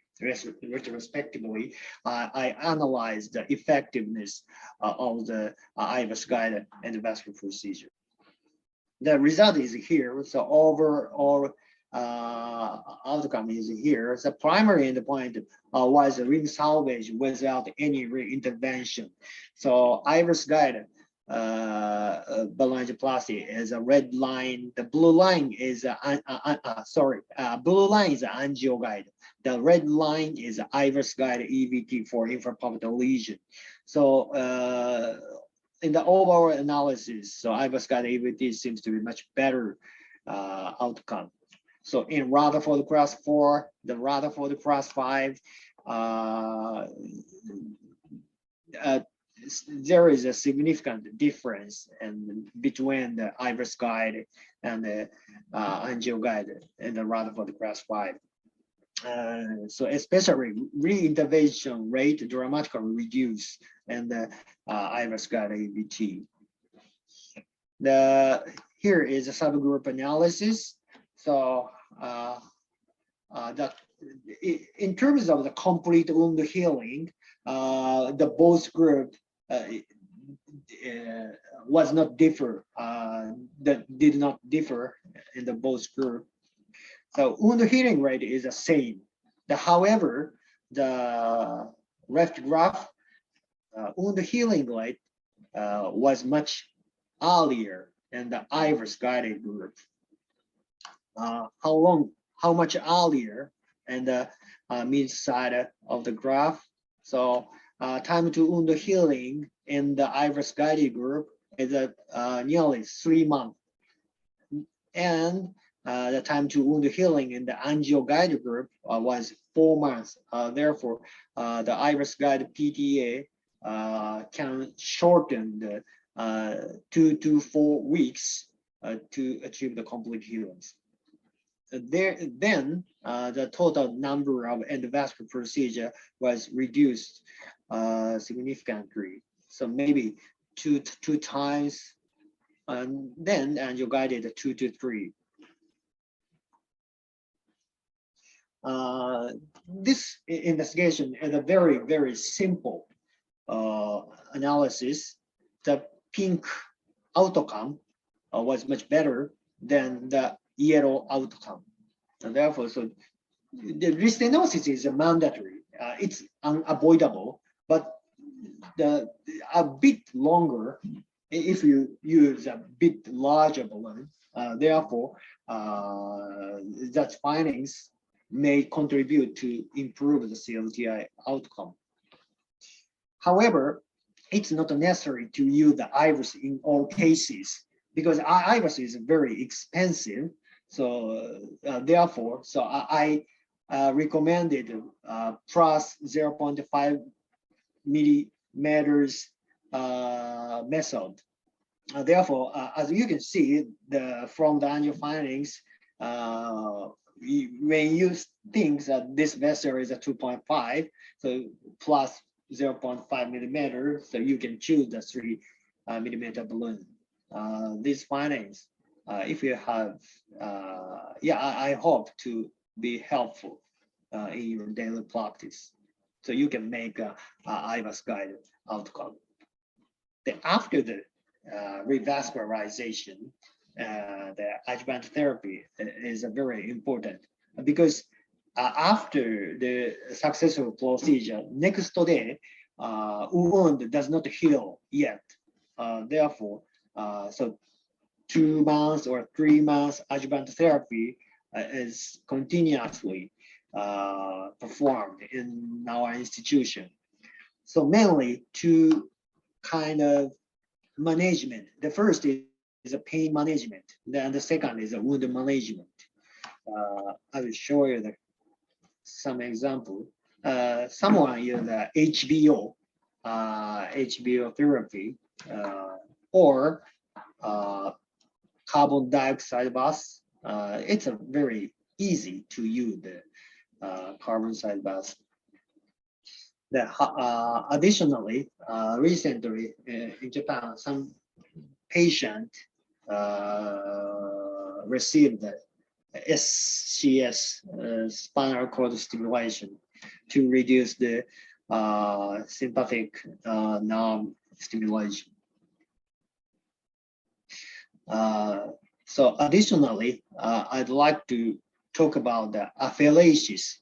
After the endovascular procedure, apheresis as an adjuvant therapy is a very useful and effective. I will show you the case, 90-year-old male who had a dialysis patient. The target vessel is an anteriotibial artery. After the open the anteriotibial artery, I remove the ganglion. Then I start the apheresis, because he is a dialysis patient. No additional exercise is needed. Then after 2 weeks later, Chinese character. So after 2 weeks later, he was discharged. Then he keep the apheresis, keep going the apheresis in the dialysis clinic. Then 1 month later, 2 months later, so wound healing was achieved like this. This patient is a 68-year-old male who had also a dialysis patient. The target vessel is a posterior tibial artery. After the successful revascularization, I started the apheresis therapy. After remove the TOR, then 4 months later, 4 weeks later, 8 weeks later, the wound gradually healed. Then he was discharged. Then keep the apheresis therapy in the outpatient clinic. Another one, 66-year-old man, CLTI patient, and the right TOR that I treated with plantar artery. After successful the procedure, I remove the TOR. That I keep the apheresis to a week, up to 3 months. That gradually granulation was occurred to cover the wound. Here is this is a final slide, and my take-home message. Well, for CLTI patients, the endovascular procedure is still challenging, but I try to open with much bigger size balloon, 4 millimeter balloonoplasty, and the breakthrough, the iris and the apheresis to manage the CLTI patient. Thank you. Thank you very much. Thank you for your attention. Well, thank you, Dr. Soga, for your presentation. I definitely learned something today. Your body of work has really illustrated that perhaps I've been undertreating these below knee vessels, because I routinely keep my 4 mm for the TP trunk. And it's always a bit nerve-wracking for me to use something that big in the proximal region of any anterior tibial. But I think I saw some green light on this based on your presentation. So just from a practical standpoint, would you go straight to, okay, in absence of an IVUS, would you go straight to a big size balloon like a 4? Or would you want to do a 3 and then a 4? Optimal size is a 3.5. Okay. Optimal size 3.5. But we have in Japan, so longer 3.5 balloon is not available, commercially available. Therefore, so I usually use a longer 4 mm balloon with a low pressure, Okay. whether below the knee.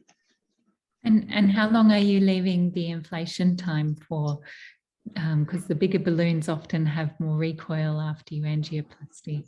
Yeah, that's a good question. So usually 2 to 3 minutes within my tolerance. Within our patients. It's always a long time, 3 minutes, isn't it? Yeah, sometimes too long. What proportion of patients are you using IVUS for, and what proportion are you using the IVUS guided larger balloon sizes without IVUS? So come again, sorry. Sorry, it wasn't very clear. How many of your patients do you routinely use IVUS for now? Maybe 30%. 30% in entire below the knee artery. Previously, I used nearly 100%. Yeah, but sometimes it does not cross the very heavily calcified lesion. Therefore, at current situation, maybe 30%, because I know the IVUS findings from the many experience. Therefore, so it's not necessary to use the whole cases. But certainly, I think your findings would justify the use of IVUS in patients where you're going to get a much improved result and faster wound healing, which must have been good to find. Yeah, yeah. Can I ask if you don't see a proper wound blush, would you then target your effort to the so-called the other vessels, any of the other 2 vessels? Yeah, thank you very much. But basically, I am thinking as many as possible theory. Therefore, I try to open as many as possible with my tolerance, within my tolerance. Okay. Which is how many hours? Maybe 1 to 2 hours. Okay. Okay. Yeah. Can I just ask a question about the apheresis that you're using? Can you talk us through a little bit more about what you're doing with that and how often you are using it? Thank you very much. The 2 times a week. The one session is 2 hours. After the dialysis or before dialysis, I introduced the apheresis therapy. And are you focusing on particular cell lines or is it just general?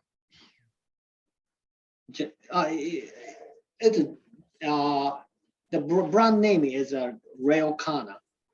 Okay. Railcana, yeah.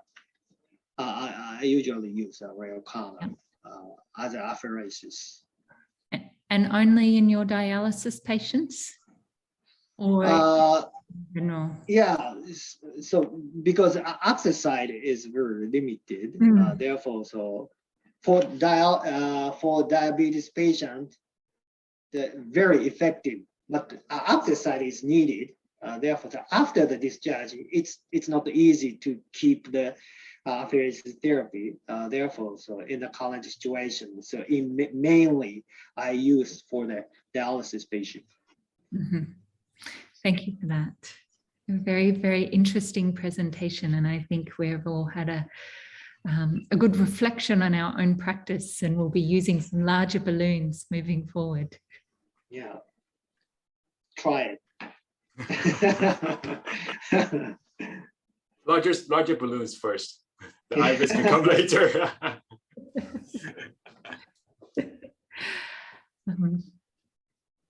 All right. Okay, so let's go ahead and introduce our next speaker. Our next speaker is, oh, 1 second. Oh, yeah. Our next speaker is Dr. Timila. I'm sorry if I'm saying your name incorrectly, because on the slides it says Timala, but I just noticed on your Zoom it says Timila. But our speaker is a surgeon who specializes in cardiothoracic and vascular surgery. I always tell my vascular surgical colleagues that they know nothing about small vessels, but I think our speaker here knows a lot about both. So he'll talk about surgical revascularization for critical limb ischemia in PAD, when, who, and how. I'm trying to share my screen.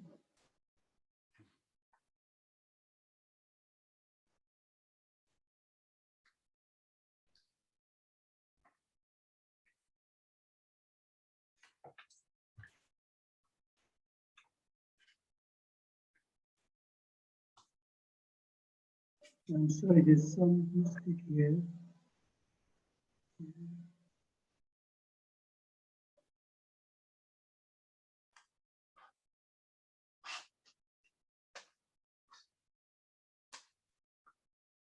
Dr. Timila, in your share screen, there is no PowerPoint.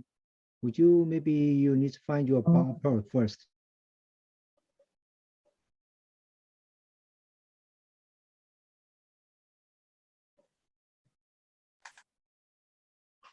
Just a second.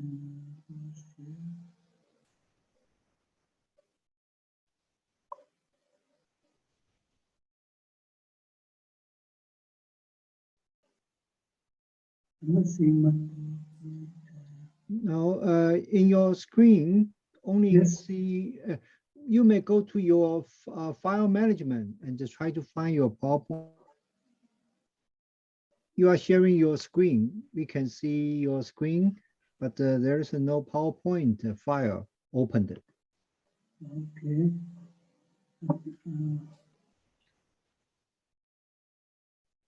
If you go to click on share screen, you can actually select which item you want to share. So maybe you re-click on my that. screen as such, so.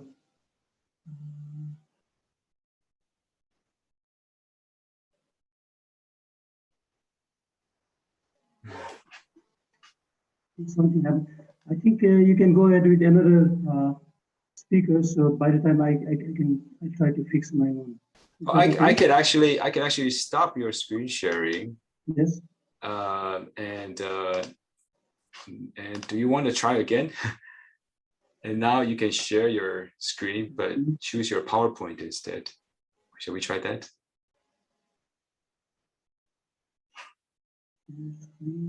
I can stop, and then now you can share your screen.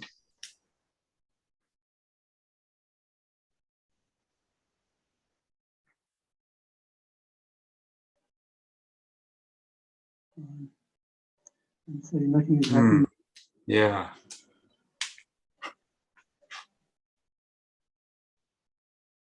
Do you have your PowerPoint open? I do have my PowerPoint in the desktop, but I'm not seeing my own desktop. Okay. Sometimes if you just try starting your... Give me a second, I'll call one of my friends. Okay. Okay. Phone a friend.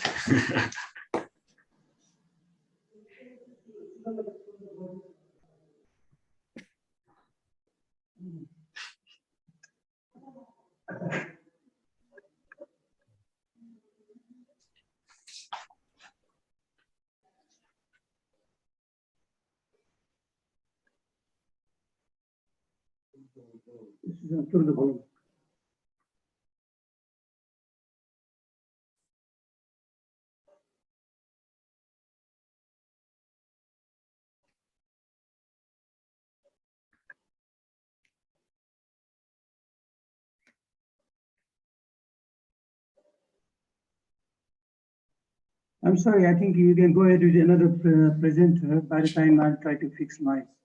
Is that okay? Yeah, That's absolutely. fine. We don't want to put pressure on you. Please stop sharing. So we were, I was. Oh, okay. I'm sorry for that. Okay. Okay.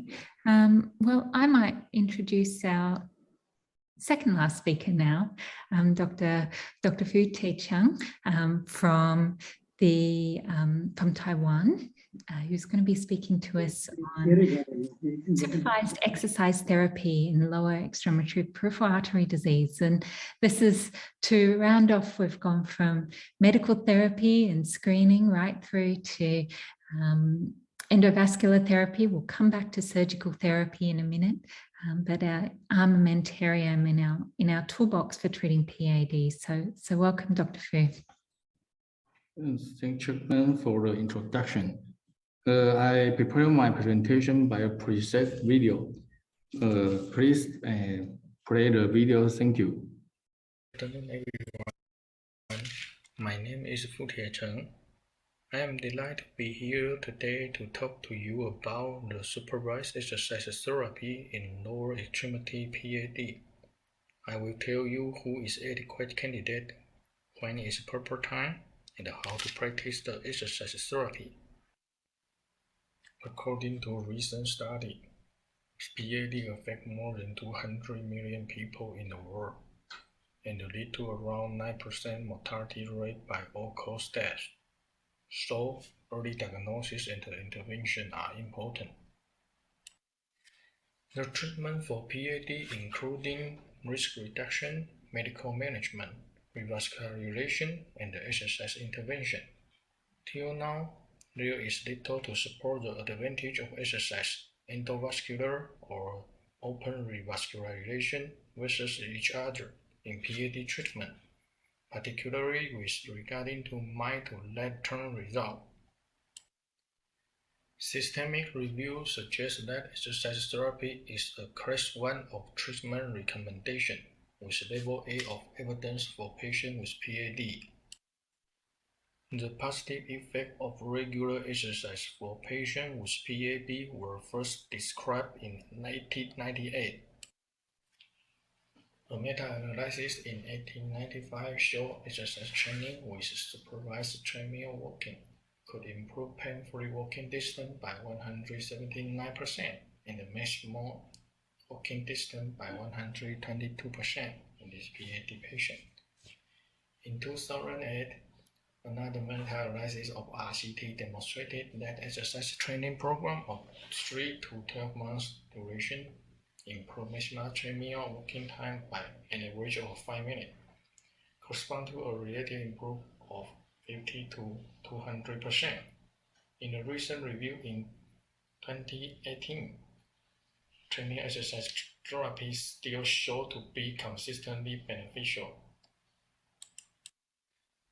Theoretically, the benefit of exercise may come from multiple factors, including the induction of angiogenesis, increased endothelium-dependent vasodilation, reduced blood viscosity, even muscle morphology and mitochondrial function, and so on, and then produce a summation effect of increase of oxygen delivery and utilization, and the decrease of inflammation, which lead to the improvement of function and the CV risk factor. However, there are some obvious dissociation between limb hemodynamics and the exercise capacity in PAD patients. For example, angioplasty lead to a significant improvement in ABI and only a modest gain in walking capacity. And the exercise training lead to a large increase in walking capacity with no change in ABI. Cardiac output doesn't change significantly after exercise training, even large increasing in walking capacity. So, further comprehensive study is needed to investigate the underlying cause of exercise intolerance and the effect of exercise intervention in PAD patients. Following, I will tell how to implementation of supervised exercise therapy for PAD patients. First, who should do supervised exercise therapy. We use Fulton and the rough broad classification to define the disease severity. No published data identify contraindication to supervised exercise in patients with symptomatic PAD. However, given the theoretical risk of deteriorated non-healing tissue loss, some guidelines advise against exercise prior to revascularization. So, patients with acute arterial occlusion, or meta-embolic or thrombosis, and the critical limb ischemia with infection could be the contraindication of exercise therapy. Furthermore, a symptomatic PAD patient, the mortality rate is still higher than normal. So, even a symptomatic PAD patient should receive exercise therapy. Secondly, when should we start exercise therapy for PAD patients? As mentioned previously, some guidelines advise against exercise prior to revascularization. Most of the articles didn't mention the timing for exercise start. The only article is not in JAMA 2050 or RCT report. In the article, it said that within 2 to 4 weeks after the endovascular revascularization procedure, patients were enrolled in the supervised exercise program. In the web source, we find a discharge instruction after peripheral artery bypass surgery of St. Luke Hospital. He said that expect to start walking after surgery. I think it means is to start exercise after surgery as soon as possible. Data evaluating supervised exercise therapy in critical limb ischemia patients are lacking. There is currently no consensus on the role and the timing of supervised exercise therapy after revascularization for CLI. An ongoing RCT is not for evaluating 12-week exercise rehabilitation after revascularization versus best medical therapy in CLI patients. However, its protocol didn't mention when the exercise therapy starts after revascularization at all. Before exercise program start, all patients should have a complete history taken for cardiovascular risk and a cardiovascular targeted physical examination. For possible contraindications such as tissue necrosis or acute artery infarction, peripheral pulse, skin condition, and the temperature should also be checked. The function status of PAD patient is need to be evaluated, including patient's exercise intolerance, measurement of the pain-free and the maximal walking distance using 6-minute walking test or the Garner treadmill protocol before and after exercise program. This result also can be used as an effectiveness measurement of exercise therapy. Due to high risk of concomitancy problem, the patient should be monitored for ischemic heart disease during the initial exercise test. Third, we should focus on how to do exercise in PAD patients. Here shows the suggested exercise prescription principle by ACSM for PAD patients. We could prescribe various exercise programs by this table. Next, we will explain in detail in order with FITT prescription principle. In the view of exercise frequency, there have been no RCT to determine the effect of exercise session frequency or duration on walking ability in PAD. The current suggestion for exercise frequency is that supervised exercise programs should be incorporated twice or 3 times per week. The outcome of exercises 3 times per week is better than twice per week, but additional section did not appear to result in greater benefit. How to set the intensity of exercise prescription? The current suggestion is moderate intensity.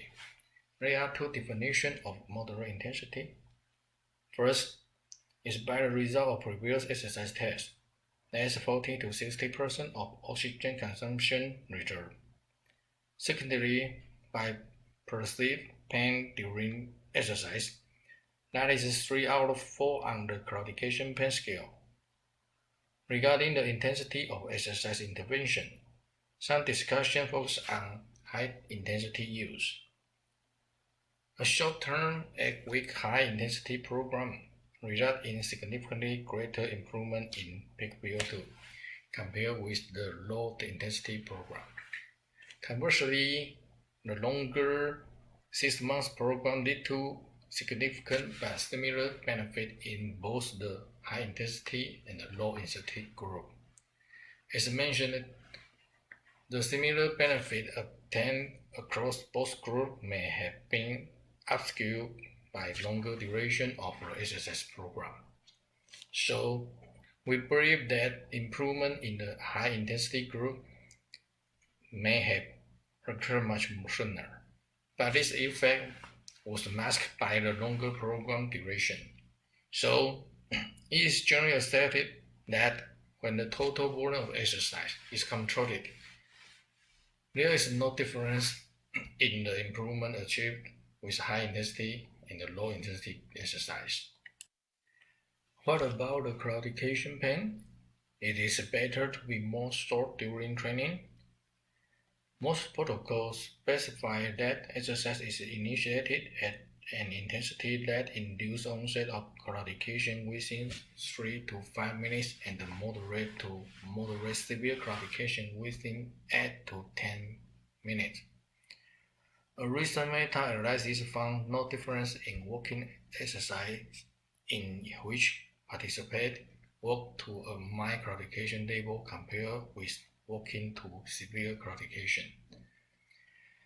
But the latest study reports that low-intensity home-based exercise, that is to walk at a pace without ischemic leg syndrome, was significantly less effective than high-intensity home-based exercise, that is walk at a pace indicating moderate to severe ischemic leg syndrome. In conclusion, more thought during training may indicate more physically improvement or training adaptation. But watch out, this discomfort may reduce adherence level. Next, how long should the patient training? Once the claudication occurs during the exercise, how long should he rest? Exercise section duration should include total section time spent exercise, and the time spent resting.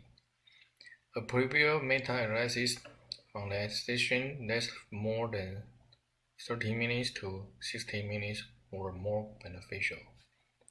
More recent meta-analysis suggests that 30 minutes of exercise result improvement in walking distance similar to that of 60 minutes of exercise, and the improvement appeared to peak at 45 minutes. It is usually difficult for patients to sustain continuous periods of exercise for a long time, particularly during the early stage of a program. So, in the initial state, 10 to 20 minutes of accumulated exercise might be feasible, and extend by 5 minutes for each training section up to the target time. No study were identified that specifically compare exercise duration, that is the time to the prescribed level of claudication, related to the subsequent rest duration. Because the time it takes for claudication to subside differs among individuals, it is not possible to standardize rest periods in this population. Most published studies prescribe the use of intermittent exercise to moderately severe claudication, interspersed with resting periods until the claudication subsides. Next is exercise type. In the popularity consideration, treadmill is still the most popular effective method. Cycling and the arm cranking exercise could be the alternative method, but less effective compared to the treadmill. The role of resistance exercise is still under debate. Only a small number of trials have systematically studied the effect of resistance exercise on walking ability in PAD, and the findings today have been conflicting. No study was identified that have directly compared different progression proposal of exercise prescription for claudication rehabilitation. Most studies increase exercise burden by alternating increasing in duration and the workload.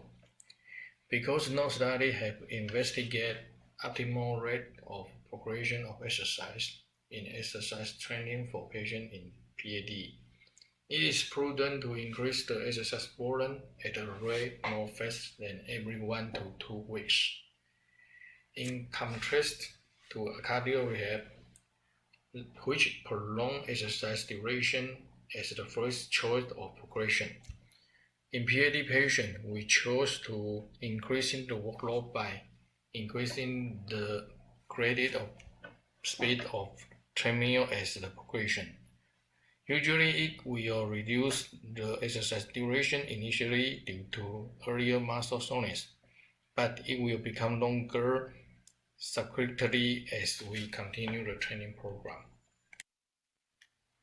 About the total course, current recommendations suggest a duration of at least 12 weeks, but the goal is to complete at least 6 months of exercise training.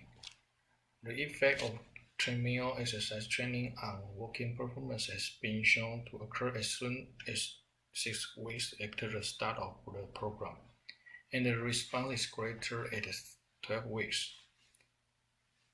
This effect seems to be maintained for more than 1 year.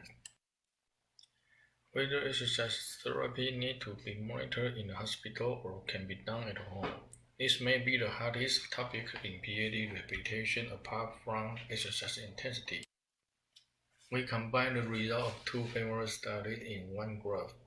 Obviously, the home program is effective, but not as good as the supervised exercise therapy in the hospital. The benefits of a home-based exercise program are easy implementation and accessibility, but the most important thing is to consider compliance issue, whenever it is regularity, intensity, or duration. This is the suggested home program prescription. Finally, some special consideration for patients with PAD and the intermittent claudication should be known.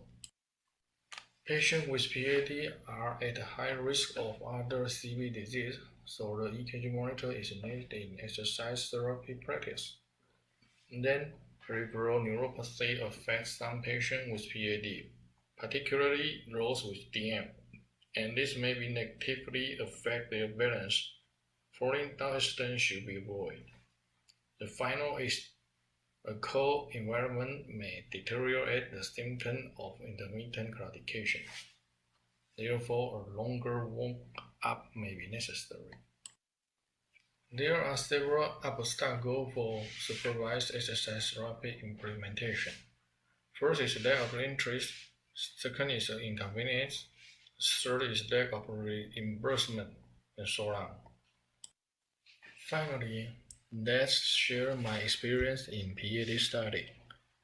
We use near-infrared spectroscopy to monitor the tissue oxygenation during exercise in PAD.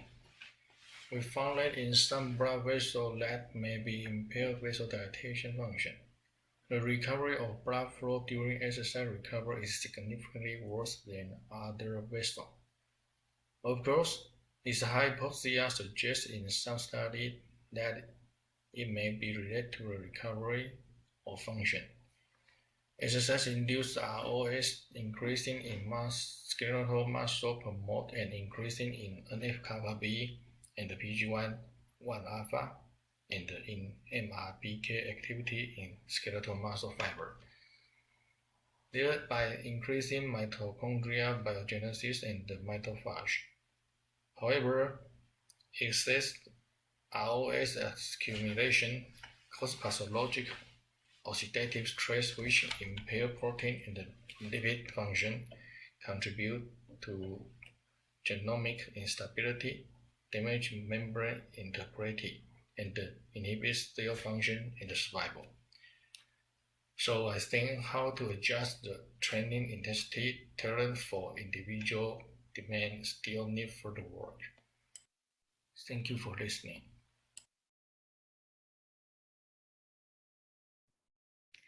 Thank you very much, Dr. Fu. That was a really, probably one of the most comprehensive reviews of exercise therapy that I've seen in a long time. So thank you for compiling all of that.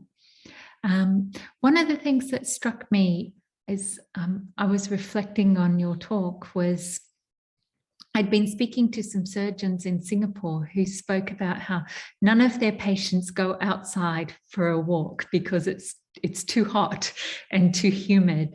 And I wonder how you've adapted your exercise therapy prescriptions to the local environment in Taiwan. In Sydney, we tell them to go for a walk or outside, but I don't think that it's possible everywhere.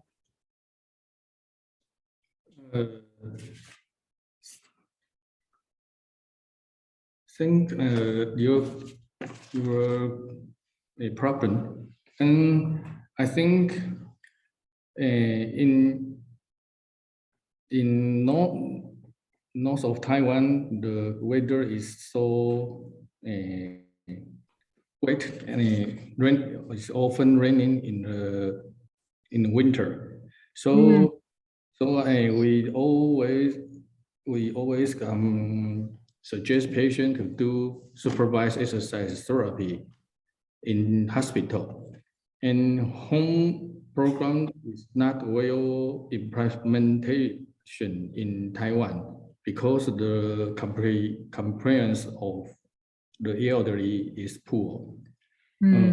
So we sometimes suggest them to do the exercise in gym, but that is limited in the younger patient.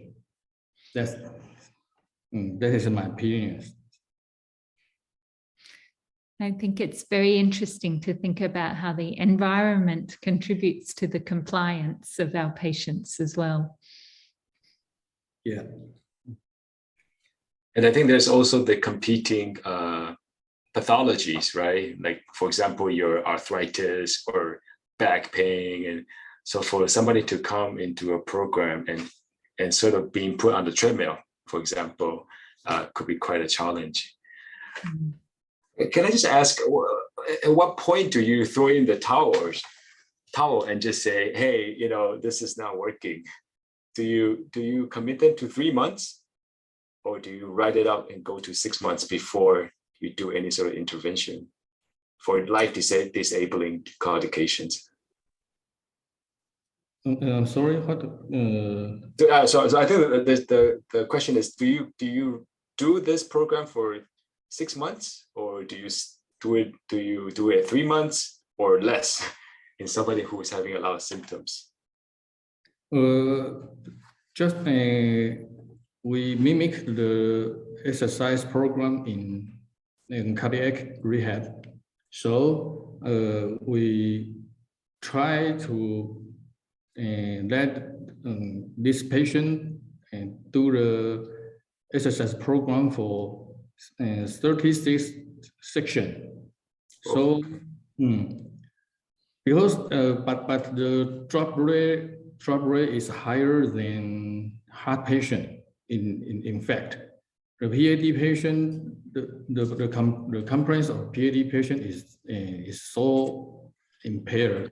In my opinion, about the drop rate in this population is about more than 50%. Yeah. Do you use an exercise program after endovascular therapy for your patients as well? Do you put them on supervised exercise after a stent? Oh, okay. After stent or surgical revascularization, we always invite them to join our program about 1 month later. Mhm. Yeah. So, but if they have ulceration or the active wound, that will exclude my plan. So when I see the other speaker, they have so much tissue loss. Oh, I'm so scared. Because in my center, the patient is so the condition of this patient is more gentle. Okay. Yeah. Mhm. Yes, in Sydney we have a mix as well. Not all terrible tissue loss, but Yeah. I think it's being selecting the right patients for exercise, like you had in one of your slides, is very important. Yeah, I agree. Final question on that. Do you have an exercise physiologist or a physiotherapist that runs your exercise program for you? Pardon? Who runs the supervised exercise program? Is it a physiotherapist or an exercise physiologist? Oh, okay.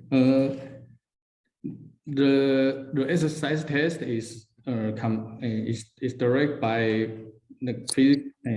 the doctor, physiatrist, and the exercise training program is supervised by physical therapist in my center.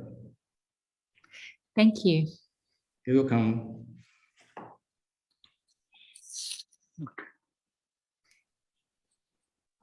Okay, yeah, let's go. Shall we go back to our previous speaker? Are you ready? Yes, I'm ready. All right. Excellent. Share the screen now. Yes, please, Dr. Timala.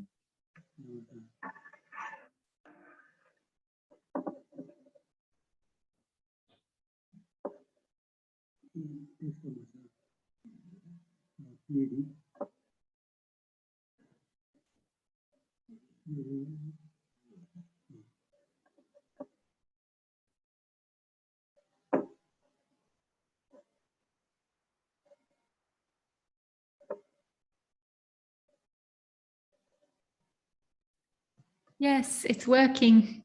Okay, I'm sorry for the small technical glitch. I hope it works now. So I'm a surgeon, cardiothoracic and vascular surgeon from Kathmandu, Nepal. I'll be talking about surgical revascularization in critical limb ischemia, in peripheral artery disease, who, when, and how. So I'd like to cover basically the basic things about the surgical aspects of the disease.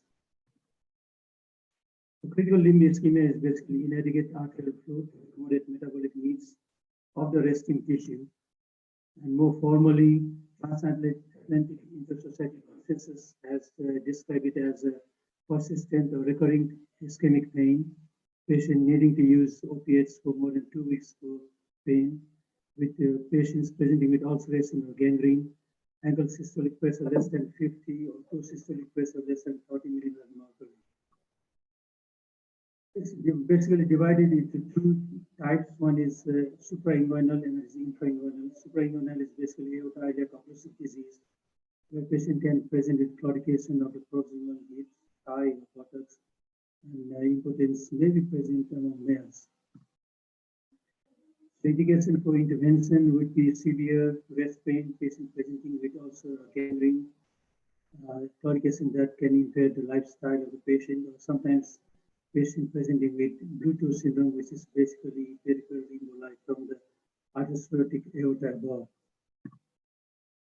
There are various surgical techniques being described. One of them is endarterectomy, which is basically removal of the atherosclerotic plaque from the vessels. It's usually reserved for localized disease. Its advantage is that the infection rate is quite low with endarterectomy, and it tends to preserve the inflow to the gastric, hypogastric arteries, and also it's better for the potency of the male. And this reserved for diseases that terminate at or just beyond the eye, like bifurcation, because beyond that the vessel gets smaller and it's difficult to get do the endarterectomy. However, it's contraindicated in few situations like patients presenting with total aortic occlusion, where the bypass is offers much easier option, and patient with extensive disease, and also patient with presenting with aneurysms, because aneurysms tend to grow after the surgery. Third type of surgery is aortic bypasses. It is basically two types. One is end-to-end, another is interside. In end-to-end, we try to put the proximal anastomosis as high as possible, trying to just below the renal arteries. So we try to exclude the diseased artery. And this is especially used for patients with aneurysms or complete occlusion. It's said to provide a better hemodynamics, and because of its low lying, it's easier to cover with the tissue after the surgery, which avoids aortoenteric fistula. And also compared to end-to-side anastomosis, it tends to give lesser amount of distal emboli. The picture shows the end-to-side anastomosis, where the end of the graft is being anastomosed to the side of the aorta. And this type of end-to-side anastomosis tend to preserve the abdominal or pelvic collaterals, and especially indicated in whenever there's aberrant renal arteries coming below from the abdominal aorta or the iliac arteries, or when the intermesenteric artery patency is needed, then it's better to do end-to-side than end-to-end anastomosis in proximal area. So the distal anastomosis could be femoral artery or external iliac artery, and usually femoral artery is preferred because of better exposure, and also they say the patency rate is better in different studies. And whenever the profunda femoris is patent, it speaks of better long-term graft survival because of better outflow into the limbs. Profunda is important arterial supply for the lower limb. It can be the sole supply sometimes, and it usually has between as collateral between iliac artery and popliteal artery. In general, it's less atherosclerotic. Profundoplasty can be used as an adjunctive procedure along with the other bypasses, and also it can be done in an anatomy fashion or more popularly with a patchplasty. This patient who had undergone aortofemoral and femoral popliteal bypass, you can see the composite graft, aortofemoral with dacron and femoral popliteal with a saphenous vein. Now, the results of aortoiliofemoral reconstruction are generally good with long-term patency because of probably because of large vessels and good outflows into the limbs. And different studies have shown that the 5-year patency is around 85 to 90%, and 10-year patency around 70 to 75%.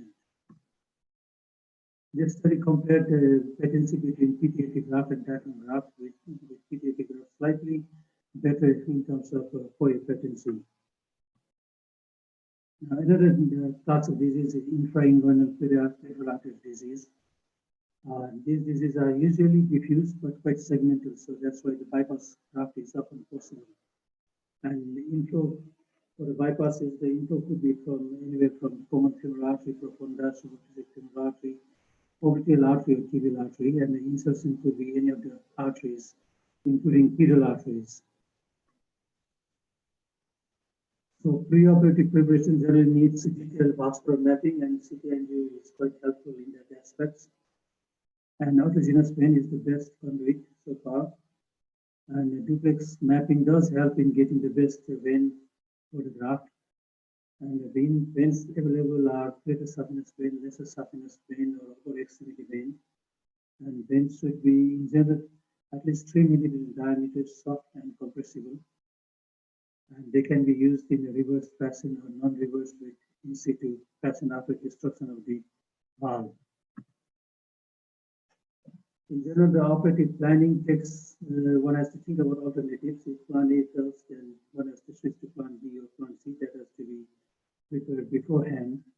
And complications have to be carefully avoided in each step.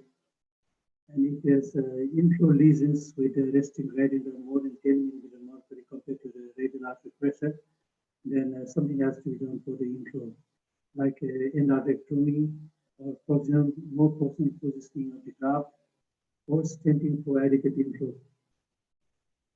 And conduit quality does play a significant role in long-term patency, and length of the bypass graft has to be carefully thought of.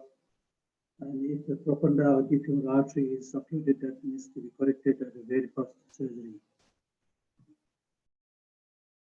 Outflow considerations needs greater judgment, and once you try to bypass all the hemodynamically significant lesions, and the greater the outflow, the better the long-term results. Outflow could be anywhere from femoral, popliteal, tibial, or pedal arteries. And sometimes distal adjuncts are needed, like vein patch or vein cup, especially when the PTFE graft is being anastomosed to below knee situations. Or sometimes distal AV fistula is created to increase the flow across the graft when the outflow area is poor. Now, there are basically two types of conduits. One is autogenous and another is prosthetic. Autogenous could be greater subvenous vein, lesser subvenous vein, or any vein from the arm. And the prosthetic vein could be diachron, heparin bonded diachron, PTFE graft, or human umbilical veins. And as I have already stated, that greater subvenous vein outperforms all other conduits. And in general, ipsilateral greater subvenous vein is preferred compared to contralateral vein. This picture shows the subvenous vein bypass graft from femoral to popliteal. On the left, you can see the subvenous vein anastomosed to femoral artery, and the right is subvenous vein to the popliteal artery above knee situation. So PTFE is one of the most commonly used prosthetic grafts. On the left is a peripheral bypass. On the right is composite graft being made with a PTFE proximally and a subvenous vein for the distal anastomosis.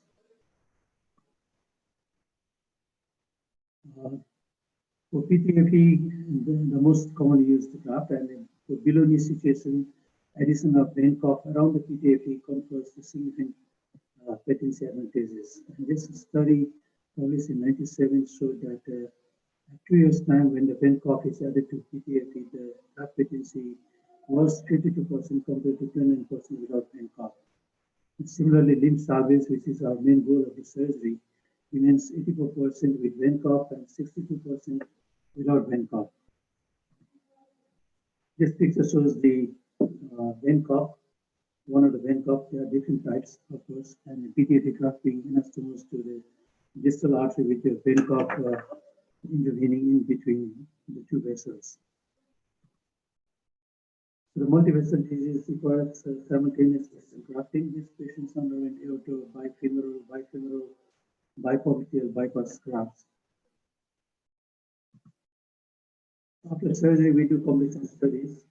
Generally, clinical studies are easier to do with like a palpation of the pulse just beyond the anastomosis in the native artery. That gives some idea of what has happened with the graft. And also, Doppler study is quite easy to do. And there are quite good advantages of doing completion angio after the surgery.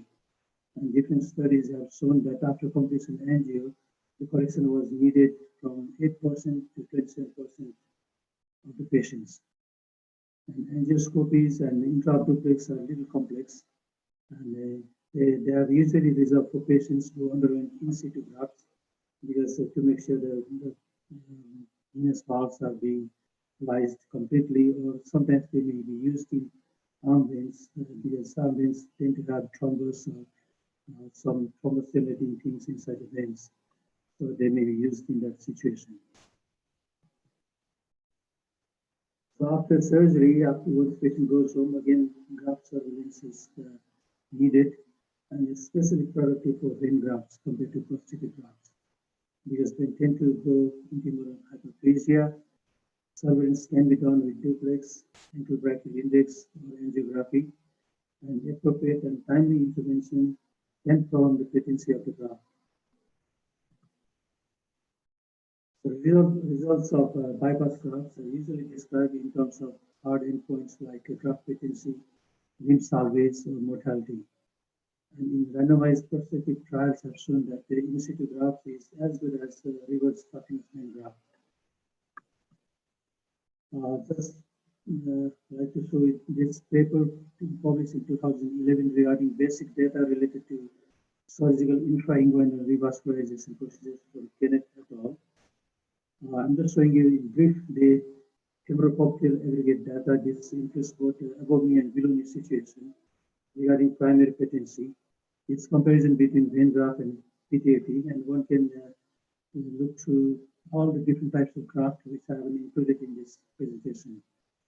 So in 5 years, the subvenous vein remained patent 72% of the time, PTFE 51%. By 10 years, 51% of the subvenous vein were patent, and for PTFE, it was only 32%. Limb salvage, which is our main goal of the surgery most of the time. By 5 years, 87% of the subvenous veins were with subvenous vein, the limb was patent, limb was salvaged, compared to 82% with PTFE graft. So in 10 years' time, it's 89% for the subvenous vein versus 71% for PTFE graft. The patient survival is not much that different. Again, by 5 years' time, 65% for the subvenous vein and 61% for PTFE graft. In 10 years' time, it's 32% for the subvenous vein and 33% for PTFE graft. This another study compared between the heparin bonded background graft and PTFE for femoral-popliteal bypass. This is 5-year results of a prospective randomized trial from multicenter clinical trials, published in 2004 in Journal of Vascular Surgery.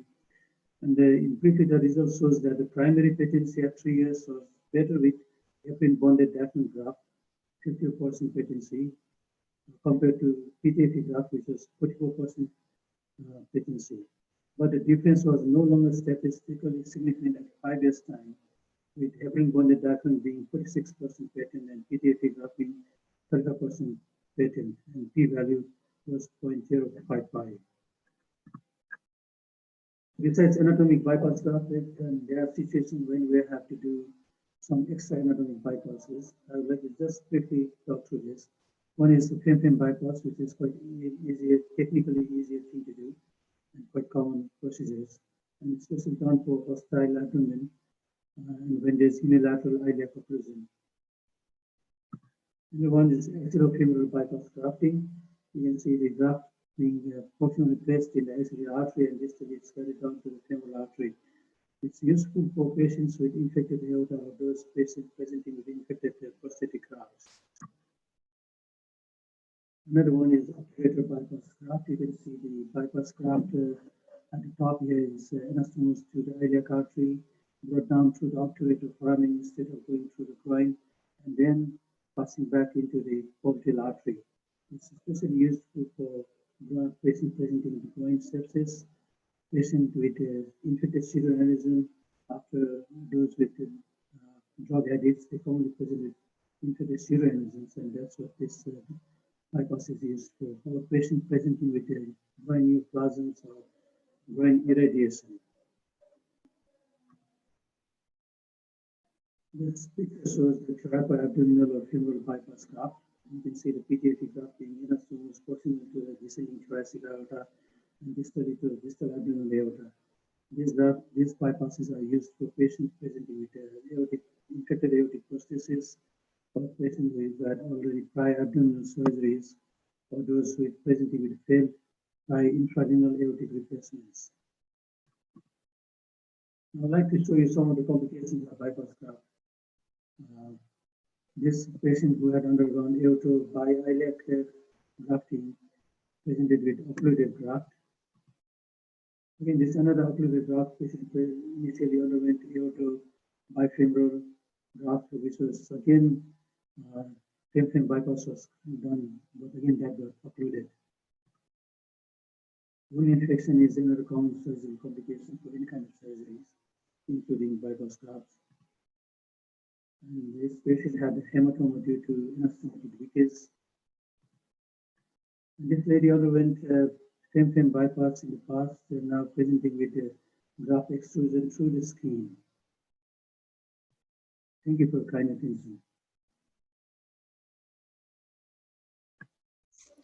Thank you, Dr. Timala. some very impressive pictures of some beautiful surgery there, and a very timely reminder of the importance of us having surgery as a part of our toolbox for treating patients with peripheral artery disease. I think it sometimes gets overlooked as not important as the endovascular options, and it's still our gold standard in many ways. So thank you. I'm interested in your practice. What proportion of patients have suprainguinal disease compared to patients who have infrainguinal disease that you're treating? I think most of the patients do present with infrainguinal disease. I haven't calculated definitely, but roughly I would say 60 versus 40%. So still reasonably high rates with suprainguinal disease, though. Yeah, it is. And challenging to manage.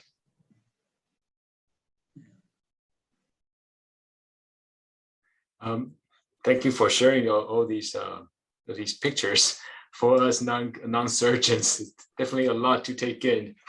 But I guess I just have one simple question, which is, we, as somebody who does endovascular work, I don't routinely think about surgical revascularization as the first option. Are there patients in particular that you would start the conversation first with surgical revascularization and endo as a bailout? As a bailout, you mean? Or as either in combo or sort of as the secondary option? Or I do not do endovascular things, but some of my friends do that. So in general, I talk surgical aspect first, and then if the lesion is inaccessible, because here in Nepal it's a question of affordability is there. So we very rarely have to talk about endovascular, but those who can afford to have it, or inaccessible diseases, or sometimes it's a very simple reason to treat with, then we do talk regarding endovascular therapies in those patients. I think certainly from my perspective as a surgeon in Sydney, common femoral disease, particularly in claudicants, we'd be still leaning towards first-line open surgical intervention in patients who don't have a hostile groin and whose anatomy is suitable. And a lot of the aortoiliac occlusive disease will still have a discussion about the merits of open surgery versus endo in those cases. And we've got a very heavy endovascular practice in Australia, but the long-term patency rates, as Dr. Tamila showed, are very favourable for some of those large surgical interventions. It's just finding the right patient. Yeah. Yes. Well, the good thing is we don't have to look for very small vessels. I mean, exactly. But beyond 1 millimeter, we do not have to think about revascularizing those things, those tiny vessels. That's the good thing about surgery. Yes, once we start getting into our distal pedal bypasses, it gets increasingly complex. Little vessels. Well, Dr. Tamala, thank you very much, and apologies over the technology challenges. We got there in the end.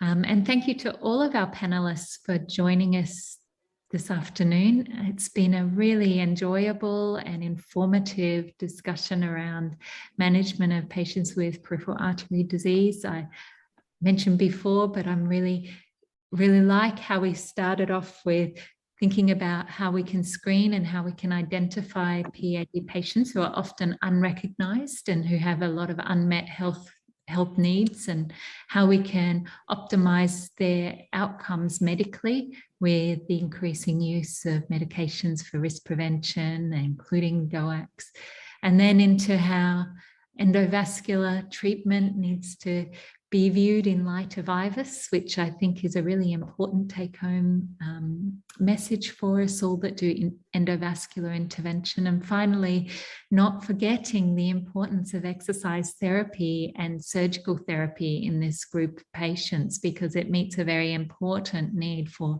symptomatic and long-term survival care. So a big thank you to everyone. I hope we all take away some important messages and think about our practice and consider how we might change our practice in order to address some of these needs. So, and big thank you to Dr. Chang for your co-chairing as well, and Dr. Yunli Lin for organising the webinar. Thank you. Okay.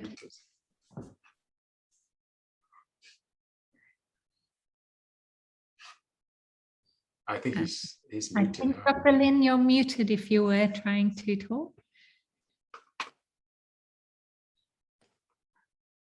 Oh no, muted. I can't unmute. Okay, yeah. Oh, there you go.